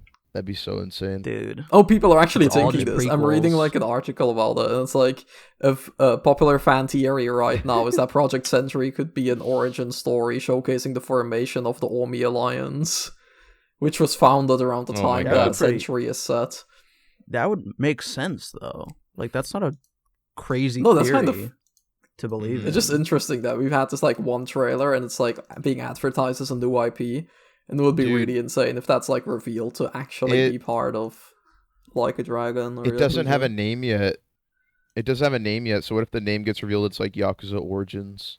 Well, Yakuza you just said it's a new Century. IP, so it wouldn't be Yeah. Yakuza, would it? I think at least it's been. I mean, all we Probably know is not. Project Century, so like I'm assuming that it's a new IP. But Yeah. What with the name Project Century? What do you think it could be about? I don't know. But it kind of looks. Isn't it gonna have like some mystical element because the guy's eyes are like glowing blue, or is that just an artistic thing? Yeah, I think that's just to make it look cooler. I don't Yeah. think that's canon, but who Yeah. knows? He smokes cigarettes. He does smoke cigarettes. Oh, I'm really interested in this. This is also one of my favorite announcements because I like the Yakuza games that I've played, but there are so many of them, so it's kind of like, oh, I want to play more of them, but there's so many. And it's kind of Yeah. cool How to many be did like, you oh, even this play? is a new. I played 0 and 1. Oh, okay, you did play one. Yeah. Cool. Like I want to play the new, or not the new, the new pirate game that they're making. I want to play That'd be that, so funny but to I don't skip wanna to that, play- since that's like a direct Yeah, sequel, that's what- basically to Infinite like Wealth. I don't want to play through all of those games because I'm only really interested. Like I like Majima; he's my favorite character from what I've played of the Yakuza games, but I don't want to play all those games just to Just play know what the fuck is happening. 7 and 8. They're goated. Mm. Oh my Oh, god, it's pissed off every Yakuza fan watching this shit saying that they're gonna fucking they're gonna they rip should, me a new asshole. they should write in the comments how angry they are. But True, and like the video and subscribe exactly, for more jamming so they can content. continue hating on me. No, I'm just excited for this because it is a new IP from RGG, and I'm interested in that. I like new things. So Um, Onimusha. Onimusha. I don't know is anything about back. Onimusha. I don't know anything but about Onimusha. it's another Thanks. old IP they're resurrecting. I've heard it's like Resident Evil, but you're a samurai. That's what a lot of people describe it as. That's at first I was like, I cannot imagine that. But then I looked at gameplay of it and I was like, no fucking way. It is Resident Evil, but somehow. What? So like static cameras and stuff like that. Yep. It looks Yep. fucking awesome. I've said this a lot this episode, but I do want to check Oh, out the fuck. original Onimusha Dude, now because that looks really cool. I might have to check that out. That sounds great. Yeah, it does. Yep.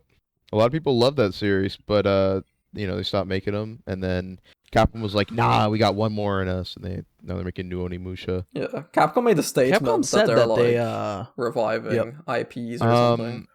they want to bring back old IPs like Beautiful Joe. Yeah, they want to bring back a lot of their old IPs, which we'll talk about soon. But that's crazy to me. Like, if I see a new Breath of Fire, I'll shit myself. That'd be wild. Or a new like Dino Crisis. Yeah, Or they have a whatever lot the of fuck. IPs that they can Beautiful bring Joe. back. Yeah, no. Capcom, I've been saying this for a long time. Capcom's been getting too complacent. Like, they're making incredible games, but they've been just like Monster Hunter, Resident Evil, Street Fighter for a little too long. And I think they need to bring back some of their other shit. Yeah, they're sitting on all these really like, good how IPs. has there not been a new Ace Attorney yet? Like, I that mean- series is still so fucking popular, and they're New just Ace refusing to Attorney make a is new coming game. soon though, because this year they made 2 collections. We just got the Apollo Justice Yeah. trilogy. We just got the Edgeworth games. Like, there's nothing standing in the way for them to make a new game now. Mm-hmm. So I do get. I mean, I don't know why they didn't originally make it Ace Attorney 7, but I do get now that they waited for all the games to be ported. But I'm Yeah. hoping that next year we're gonna hear about Ace Attorney 7. I feel like we got it because, like you said, They they did 2 collections ported all this the year. games to modern platforms. Like they're preparing, like they're trying to get people caught up. Yeah. Oh, I need Ace Attorney 7. Speaking It's of so Ace good. Attorney 7, I heard a theory about that game. Yeah, tell me about your No, I'm joking. theory. I won't go into that. No, you're No, not I doing won't this go again. into No, I won't. I'm No. pretty sure I've done that in the previous. Yeah, I think one. you have. Oh my god! Wait, I know what you're gonna say. Fucking don't even get into that Oh. shit. That aside, I need Ace Attorney 7. It's so good. I played 4, 5, and 6 this year, and I'm playing 8 Investigations now, and I still have the great Ace Attorney to go through, but it doesn't feel the same. I want a new mainline title. Investigations is fun. I'm sure I'll love the great Ace Attorney, but I need a new mainline. I Yep. want to see Athena again and Phoenix. Oh, We also need it in the Resident Evil engine they've been using. True. They have been using the RE engine for all of these. Oh, you know what you should play, Arkry, since you like Ace Attorney so much, you should try Judgment. Judgment. I mean, it's not exactly the same, but It's yeah, really Judgment. random. Actually, I don't know what I'm talking about. I thought there was court shit in Judgment, but I think that's just like a background plot point. I don't think that's actually like a main thing. Yeah, So never mind. isn't your character a lawyer or Or something? detective? Yeah, your character's a lawyer, so. but I actually don't know how much the court stuff is like. Yeah, you beat the important. shit out of dudes and then you drag them into the courtroom. Holy shit. And put them on. That's why Ace Attorney 7 Yeah, should never- be. Never mind. Let's go on the Kazan. Yeah, next The game looks raw. So there's only one Bro, reason what do you I mean it really wanna looks talk about this. raw? It was another cinematic mean- trailer. What do you mean? They've shown a bunch of Kazan before this. Was Kazan? Yeah, didn't they show? They showed gameplay. Yeah, we've seen Yeah, a lot they've of shown a gameplay bunch of from this gameplay game for already. Kazan. What? Why didn't they show gameplay? Yeah, I this don't know. time That's around? what I was gonna I say. have I don't no really fucking get the clue. point of this trailer because we've seen cinematic trailers, we've seen story trailers, and we've seen like gameplay demos. Even I don't know I could've why they're sworn doing a it cinematic was- trailer at this point. I could have Yeah, sworn it it was was stupid. cinematic trailer last year and then cinematic trailer again. That's why I was. No, It there's might have been a cinematic gameplay. trailer last year, but there's been a ton of gameplay released on like their channel and I think on Oh, at that's at why. PlayStation's Gamescom channel they and probably shit. I don't really showed keep up with gameplay that. because you could play the game there. Oh yeah, you can just straight up play the game there. So Yeah, I also think don't it know looks why raw. I this don't know trailer if I'll was in buy a it. different art style because Kazan is like very artistic That was weird, thing, and too. this was just like a generic cinematic trailer art style, which I don't really get the point of. yeah, I don't know. Maybe they just And wanted it- to remind people that it exists. Yeah, maybe. I feel like an What's in-engine funny, too, trailer is would have been they- better though. Yeah. What's funny too is after this they showed a trailer for ARAD, which takes place in the same world as Kazan. I forgot what the world's called, but it it's like like the same this, universe, yeah. Dungeons and Fighters, DNF. Dungeons and Fighters. That's what it's called. Yeah, so it's in the same world, but it is the complete opposite. Like first Berserker Kazan's about this buff guy ripping through monsters, tearing heads off, like fucking Kratos. And then ARAD is Genshin Impact fucking a unicorn, basically. It looks like This- I don't even know how to describe that game. It looked like I don't know. Yeah, when we It were was a watching the complete trailer as opposite. well, we were like, "No way, guys! It's Genshin 2. This is insane." It looks Yeah, it was definitely trying to weird. ride the Genshin wave, but it looked a lot worse than Genshin, and I already don't think Genshin looks very good, so that's saying something.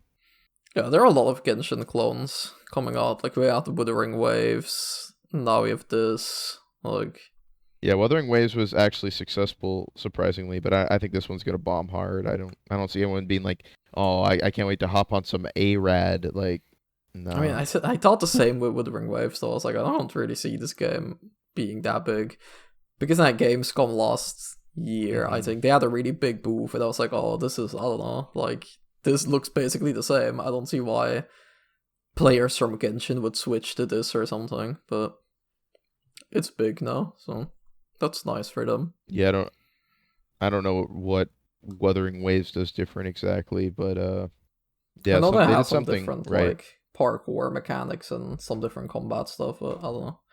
Oh God, guys, what the fuck? Where'd the lights go? Oh, Stark in here. what? True. Damn. Yeah, what? Why Damn. is everything just Guys, dark can we turn the now? lights on? Oh, wow, what is this? No, Oh we gotta my watch God. An this. epic game? What? Oh my Stage God, fright? an epic game that's not by Epic Games. Whoa, guys, look at this game. What is this called art style? I've seen this art style Stage before, but it looks so Fright. stupid. What is this art style? Jeff Keighley made by always Overcooked. has this amazing ability to hype up like Mid. just the most weird fucking like I don't know how to describe it, but there's an image that got popular on Twitter where it's like a preschool show, and that's what this game looked like. It looked like a preschool show. And Jeff really hyped it up by like turning all the lights off in the Game Awards and be like, "Ooh, look, stage fright!" Like they were Yeah. announcing fucking Joker for Smash or something. Like, out of all the games to have, like, a reaction as if they're, like, invading the Game Awards, why Stage Fright? Seriously. Yeah, and I love that you stole my joke, Mac. I really appreciate that. Wait, You didn't give me the what was the chance to joke say I it. stole? The fucking I said that before we started recording the Joker Persona 5 shit. Oh yeah, it's When we said that put this verbatim. game down on the list, Juno was like, "Oh guys, we need to put this on there because I want to make this joke." But And then Mac just did it. So you know, okay. it's cool. Censor No, me it's saying cool. that joke, and then we're gonna do it again. Oh, when Mac says it, just voice over me. Yeah, say the joke, Juno. Say the Yeah. joke. Do it. Okay. Fuck. How did you word it? I don't even know. I'll word it the exact same way. I don't know, You know, bro. let's just It move doesn't on. matter. Well, let's I move gave on. you your Cut. chance. Fix that shit. No, I'm Yeah, leaving this you know what? in Mac with just all the fucked me I'm leaving over. this in It's with all the fine. silences.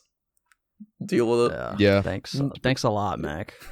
You get all the drama when you're listening to the Jamcast. Or Exactly. Oh, that's another thing with the Unfiltered. censor. Oh shit. 3-player jam, I mean. Unfiltered 3-player jam. Yes. Dude, why the fuck do we put stage fright on here? This has just been a clusterfuck. We move on. Game of Thrones, King's Road. No. Dude, who gives a fuck about Game of Thrones? Why is this on here? Because it looked cool. Oh, It's I just Game wanted to of mention- Thrones.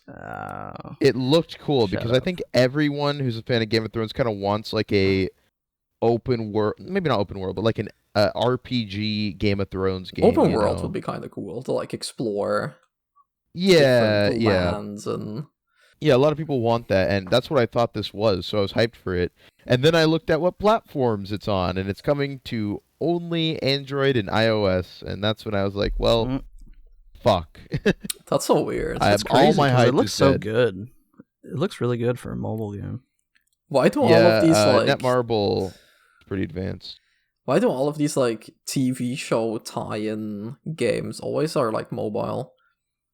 Like Because they also they showed see a off mobile game pop off, and then they think, Well- oh, I could do that with my IP. because they also had like a Yeah. really I big feel like thing mobile- for like Squid Game at the Game Awards. Like the actors, or like not the actors, but like people dressed up came in. Like they took over the show for a bit to then show like the worst looking mobile game. It's like what? To be fair, that's Well, not you just gotta a think, mobile like, game. That's a mobile- Netflix game. Oh, true. Mobile is probably the biggest platform for gamers. Like, think about how many people have a phone. Don't you You know, guys have that they could just phones? pull out. Yeah, I know. I have a But you phone. I guys don't know have about you guys, phones. but Yeah. like, it just makes sense to put it on mobile. It's most like access to most people. I feel. I get like. that part, but I don't know. Like seeing a big Game of Thrones game and then being like, "Oh, this is only mobile." By the way, that's like a lot of missed potential. I feel like. Just play with an emulator. Well, that was that. That'd be so shit. Dispatch was there. Oh, man, there's more than just dispatch there. There was Arkry, some... play the clip. I- Play the clip. I'll Show have the them. clip playing in the background. Okay, You roll the guys clip. can talk about it. Show Roll the clip, bitch. Look at them, bro. Look at them. You know what I mean? Come on. So yeah, I think... come on. They Um, work. I don't mean to be that guy, but that was just I weird. think Laura Bailey's husband is getting cucked by Aaron Paul. I think that's a Dude, he's possibility. Doctor Doom. You can't. I don't know, man. Dude, no, bro. But I mean, the game itself looks pretty cool. It's like hero management game, but it's also a Telltale game. Yeah, it's like a story-focused hero management game. I thought it was like a series at first, but no, it is a game. It Yeah. has Moist Critical in it for some reason. There's a lot of people in it. Jack's Dude, upset he's like- with it. He's like, There you are a gonna lot eat of those content twinks? creators that are in this game. Yeah, you could you could eat those twinks. It looks like a lot of fun, honestly, but I don't really like playing those type of games. I might watch like a YouTube Let's Play. I don't know. We'll see. Yeah. Yeah, those videos can be a lot more enjoyable if you watch a YouTuber that you like. Unless they make stupid fucking decisions, then I just end up playing it Yeah. myself. Yep, exactly. Well, Okami was there. Oh my god, guys! Okami, I'm so I'm gonna excited that we drop- get to talk about this next subject. I'm actually I'm tearing gonna up a little. drop a hot take here. I don't think Okami is all that great. From what I actually haven't bought played it. Okami. I played, and refunded Okami. Damn. Holy actually. shit! That's Yeah, I don't know. I just Does wasn't that a mean fan you of played it I for mean, less than 2 hours? Yeah, but I probably maximized it. But hear me out. This is just my hot take, okay? You know, okay. I don't think it's that amazing. There you go. That's my opinion. That's it. That's it. Okay. I didn't think the first one was all that great. From what I played it on. What was it on the GameCube? No. What was it on, bro? It was on an old console as well. The first. It was one. on Wii and. There's like a spin-off on the DS. Fuck, I don't know what it was on. I know it was on Wii. That's all I know because you could draw the circles with the Wiimote. Because at certain points in the game, that's what I played it on. You have to draw like little symbols, and you would use the Wii. And then they made a spin-off or they made a sequel actually where you played it on the DS and you do the same thing. I think I played it on the Wii or Okami. the PS2, but even back then I didn't really fuck with it. I've avoided looking up anything about Okami because I want to play it one day because I've heard a lot of good about it and I think it looks awesome. But yeah, I don't know. I haven't played it, so maybe I'll the revisit sequel it. will be awesome. Maybe it won't. I will say the art style maybe I'll they're revisit using, it. the like watercolor art style that was in that trailer Mm-hmm. has potential to be really awesome. And they also got Hideki Kamiya, who actually left Capcom, I think, or was it Capcom or Platinum? I don't remember. Platinum, yeah, he left Platinum. And now he founded Clover Studio or whatever. Yeah.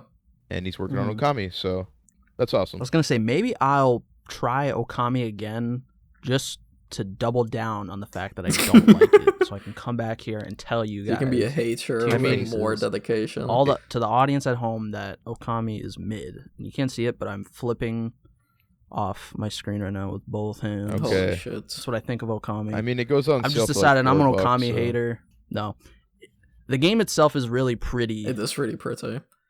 Oh, I haven't said a lot. I haven't never played Okami. It's one of those games I always like saw people talk about it. And I was like, oh, this game looks cool, but I have like a lot of fucking games that I want to play. So I kind of just accepted the fact that Okami was one of those games that looked cool, but I'll never like get around to. And then they announced this and everyone started talking about it. And now I did buy the game because it's really cheap.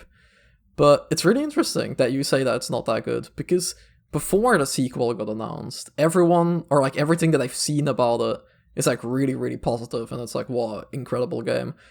But then slowly I have seen more people being like, oh, it's okay, or like it's alright, it's not that special. Like I know some other people in my friend group that have like put messages or like tweeted out like, oh, I thought the game was okay. Or like I've seen some backlogged reviews with half a star rating. They're like, damn, that's interesting. Okay. That the sequel Completely announcement is bringing tangent. forward to hater energy. But if you give a game a 0.5-star rating, that better be like in your Unplayable. top 10 least favorite games of all time. Like it better be like nearly fucking unplayable. If you give Okami a 0.5 star, you are fucking tripping, bruh. Like that is ridiculous. Dude, I mean, I can't even blame her for giving a 0.5 star because fucking the game has unskippable cutscenes. And you refunded it, so That shit you have to sucks. watch And they the talk. cutscenes.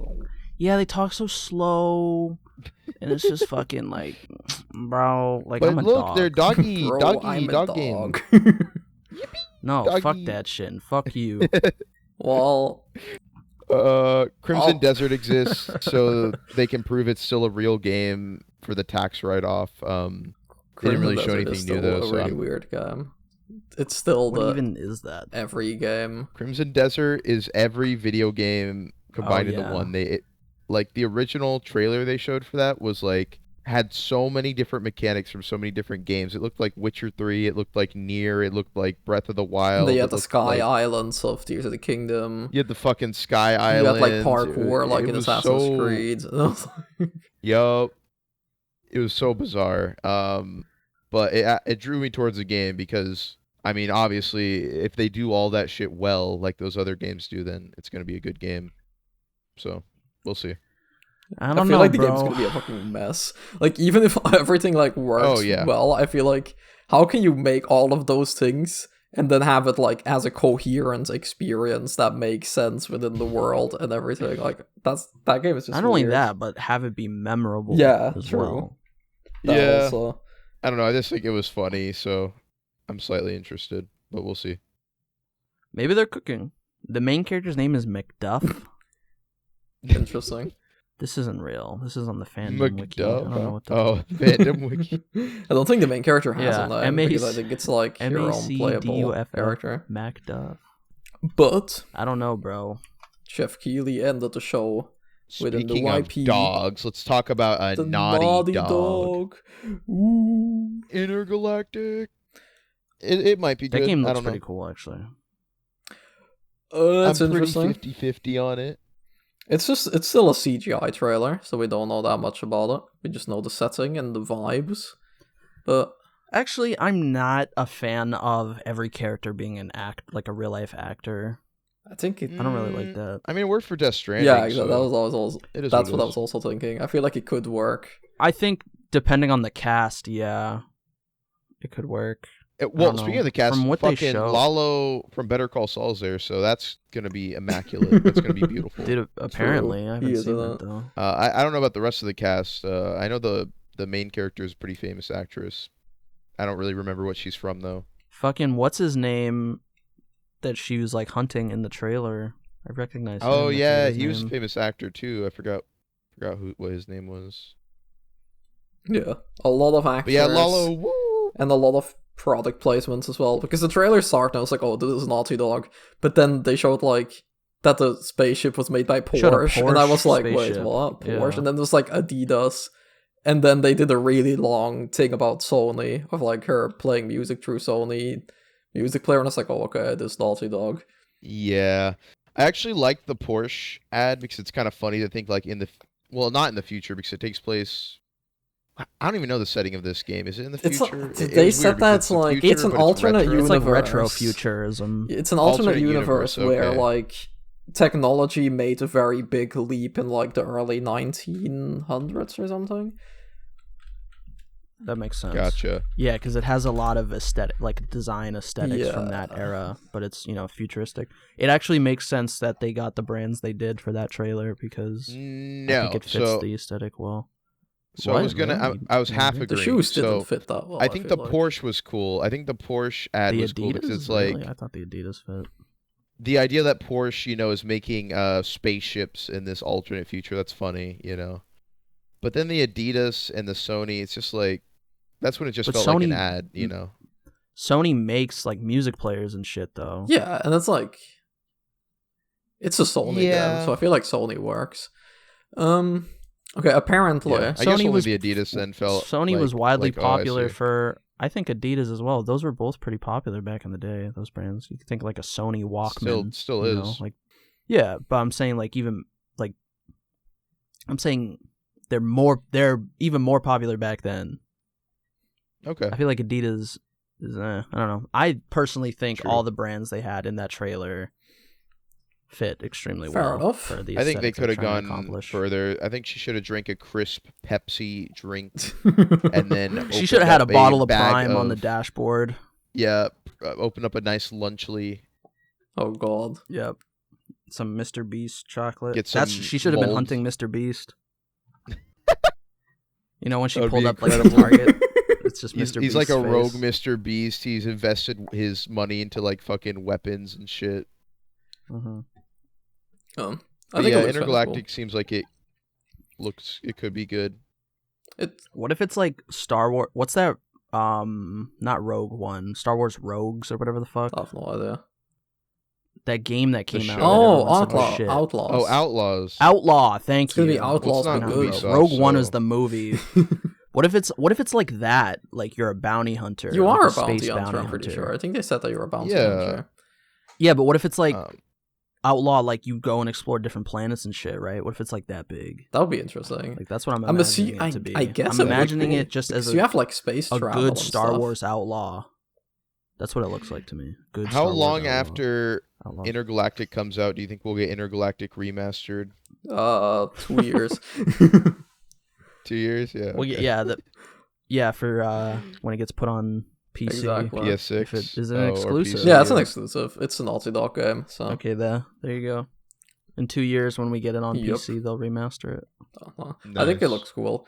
It's also everything they say about it is very like it's gonna have the character-driven narratives that Naughty Dog has been known for in their later titles, but it's also gonna have more of like a gameplay focus with action and like all of that stuff from their older titles again. So it's kind of like a mix of what they've been doing before. It's also having a fantasy setting, which is interesting because it's not just like The Last of Yeah, Us is just Earth. There's a lot of interesting stuff about it. They said their main like. inspiration was Akira. And Cowboy Bebop as well. Those were the that's two pretty main inspirations. Oh yeah. Cowboy Bebop, you can see that right away that's with sick. like the whole space bounty hunter thing. Yeah, with the fact that it's just like a random person with like branded shit. Like this is just some Joe Schmo bounty hunter. Yeah. I feel like I wonder the if world you'll is build like probably a full. crew throughout the game. That would be cool. That would be sick. I feel like this game has a lot of potential. Like, we don't know that much about it right now, but it looks cool. And I like that it's like melee focused after Naughty Dog did like Uncharted and The Last of Us, with her having a sword. Do we know how melee focused it is though? I mean, because I know she has like a sword, but she has a also has sword on guns, the so- she has a sword on the cover art, and the only clip of gameplay that we have is her attacking someone with a sword. So I'm assuming that it's gonna be more melee than ranged. It's kind Yeah, of I'm just wondering if that's like a build or if that's like actually how your true. character plays. You know? What I mean? hope that's a build, because that, like, why wouldn't you have like gunplay? I don't know. I It mean, you does can have have gunplay. She had gunplay. guns like Yeah. on her Oh, okay. character. Yeah, but if it's, why wouldn't it be like, why would it be melee You can have focused? Like, both. that seems a weird. That seems. Yeah, that's what I'm hoping Yeah. is that it's both. Oh yeah. I No, don't it's want gonna it be to like be, Bloodborne, dude. You have to shoot the monster I don't want at it the to right be time to parry 'em. like Callisto Protocol is what I'm saying. Oh, like that. I don't want another yeah. Callisto Protocol. No, I mean, I don't know. Yeah. They'll probably have some ranged elements. Just like knowing what their previous titles have been, to then see that the only clip of gameplay that we have right now is her doing a melee attack is like pretty interesting to me. But she does have like a gun strapped to her leg. I'm looking at like a screenshot. So there's definitely going to be ranged combat in this as well. Yeah, I'm definitely gonna keep an eye on that shit. That looks so cool. Yeah, I hope it's good when we see more of it. But I think that was As it. long as it's not Neil Druckmann doing a fucking revenge story, I'm fine with it. I mean, it is Neil Druckmann. I don't know if it's a revenge story, but Neil Druckmann can do good stories. He proved that with the first game, but he had this weird fucking idea of what he needed Last of Us 2 to be that I thought was terrible. nah, I like it. It's good. It's cool. Fair enough. I don't know, Each their man. own. The more as like Last of Us 2 gets older, I feel like he was kind of onto something. I really like The Last of Us too. You know what I I feel mean? like the I feel pacing the is a story bit of a not mess, as bad. but I think that the story that's there is really good. Yeah, I like I having think it has a like, good message too. I don't know, man. like, I don't know, I really like it. I like having like, maybe fucking spoilers I guess, but like having Joel dying and then playing as Abby in the second half of it, seeing her side of the story. I like all Yeah. this done. Joel I feel dying like that's what turned a lot of people off was is a little the death of overhated Joel. because he had to Yeah. die in that game. Basically, he was gonna die. Yeah, like he's a fucking just think a lot of terrible people wish he person. went for what out, he like, did. I think a lot of people just felt like it was like very lame how he went out. Like he shouldn't have gotten himself into that situation. And then they take him out with like a golf club. It's like it's just a lame Yeah, way they to just go out. beat him to But death. I mean, it's kind of like done in a way to like make the players angry. I feel like it plays into your emotions that way. Yeah, I think, and Yeah, that then was it the forced point you to play because Yeah, which is good because you need to see her story. it's so long, that segment too. Like you said, It's like pacing half the was a game, big yeah. issue with the game. The pacing was a big issue. That is true. I think feel they like- should have switched between the two characters more. Yeah, like, that's more true. It quickly. would have been more because it's like the game takes place over 3 days, and you play those 3 days as Ellie first, and then you're at the climax. But then it brings you back to day 1 to do the same 3 days with Abby, which is like, of course, she's doing completely that's different kind of- things during those 3 days, but it really feels like you were coming close to the season finale, and then all of a sudden you're like back to the beginning Yeah. for another character. Yeah, they should have done They like could have done like they should have switched yeah, like day perspectives 1 with Ellie and often. then with Abby and then I don't know. Like it does. Yeah, that would have been better. Reflecting each individual day. Yeah. It's Ark, you do interesting. timestamps, right? Yes. Just label a timestamp as like Last of Us 2 review at the Last end. of Us 2 review. Yeah. Guys. Random fucking review on we're Last on of Us 2. The end of 2024. I think this is the perfect time to That's do gonna be a- so the funny Last of Us for 2 people is looking actually through the good. timestamps. and seeing We should just like start doing that for whole intergalactic. videos. All three of us. I'm gonna All have three of us play a game, and then we'll review. I'm it. gonna have, That like- is all three of us exactly at the what same time. Resonant Arc does. Oh fuck. Mm. I'm gonna have timestamps that's just like nomination discussion, winner discussion, announcements, and at the end, The Last of Us 2 is actually really good, guys. And then outro. But that's not what I'm saying. I don't think it's good. No, it is, because you haven't I mean, I played agree it. that it's a little overhated. I watched the whole thing, and we're only talking about story. I'm not talking about gameplay. The gameplay is fine. Did you watch the whole game? Yes, the whole game. Damn. Yes. That's interesting that you still don't like it then.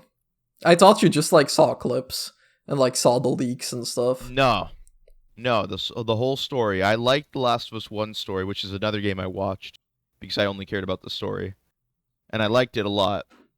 And then I saw 2, and I thought it was so fucking stupid. Like, especially the revenge plot. It's just a fucking bad revenge plot. I'm sorry. There's nothing you could say that would change my mind on that. It's so stupid that like spoilers again, that she spares Abby at the end. She doesn't want That's to the continue the cycle of hatred. What That's do you the It's mean? point, so bro. stupid. That's the point. She committed too many atrocities, though.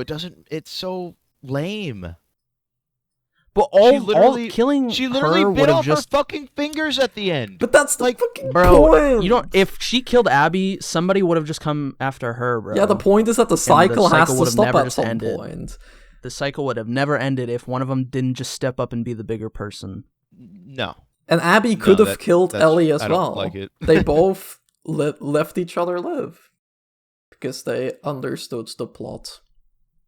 Unlike They should have just done someone Kill here. Bill. They Yeah, should've just fucking Neil made Kill Druckmann Bill. personally told Ellie and Abby the plot. Yeah, okay. They should have just gone Quentin Tarantino to do Last of Us 2 Yeah, they should have instead. both died. Yeah. I don't know, man. I They don't should have. like it. Yeah, I'm they not should gonna have killed pretend each like I other like at the end. That's how you end the cycle. They could have killed each other. That would have been interesting. But then we wouldn't have a part 3. Ooh. Oh yeah, fucking Oh, God yeah, forbid we baby. wouldn't have a part 3, so Sony could make even more money. I'm so excited for Yep, part 3. they gotta keep the oh show my going goodness. now, too. Well, that was fun. The Last of Us Random. Part 2 Um, is actually good, guys. Anyway, that was our episode of 3-Player Jam. Yep. Hope everyone had a good time. This is very long. I but- did. Jeez. This is gonna be a very long intro episode. Yeah, it's gonna be like, what? Dude, the episode is gonna nearly be like 3 hours? 4 hours. like nearly 3. No, like 3 hours. So, Yeah, about I guess we 3. should wrap it up. Next episode is gonna be in early next year, I'm assuming. Episode. We're gonna talk about our favorite things that we played and watched and read and whatever in 2024, because 2024. that's also why we review. didn't do a little, like, what have we been up to section in the beginning of this episode, because that's literally the whole of next episode. And then we're also gonna talk about our plans for 2025. But that's it. I have nothing left to say. Do you guys, exciting. do you guys want to drop that episode on January 1st? I don't think Or it's like possible. a little bit into the new year? Probably like I don't know, bro. midway through January. If we have to do it on January 1st, then we'd have to record it in like 10 days, and then I have to edit it. And I still have to edit this What are you episode. doing? Are you gonna have like Christmas with your family or something? Come on. Oh, We gotta record God Jam first, forbid bro. having All right, jam, holidays. 3-player jam. No, I'm not having Christmas with my family. I'm actually gonna replay The Last of Us 2 because it's so good. Oh, yeah, of course, yeah. Yeah, look Give, out for the Last of Us 2 episode. Exactly. I'm gonna replay FF7 Rebirth because it's so good as well. Oh my God, I'm gonna fucking Persona 3 myself. No. Okay, bye End guys. of the episode. Goodbye. 3-player jam. I hope you liked it. Bye.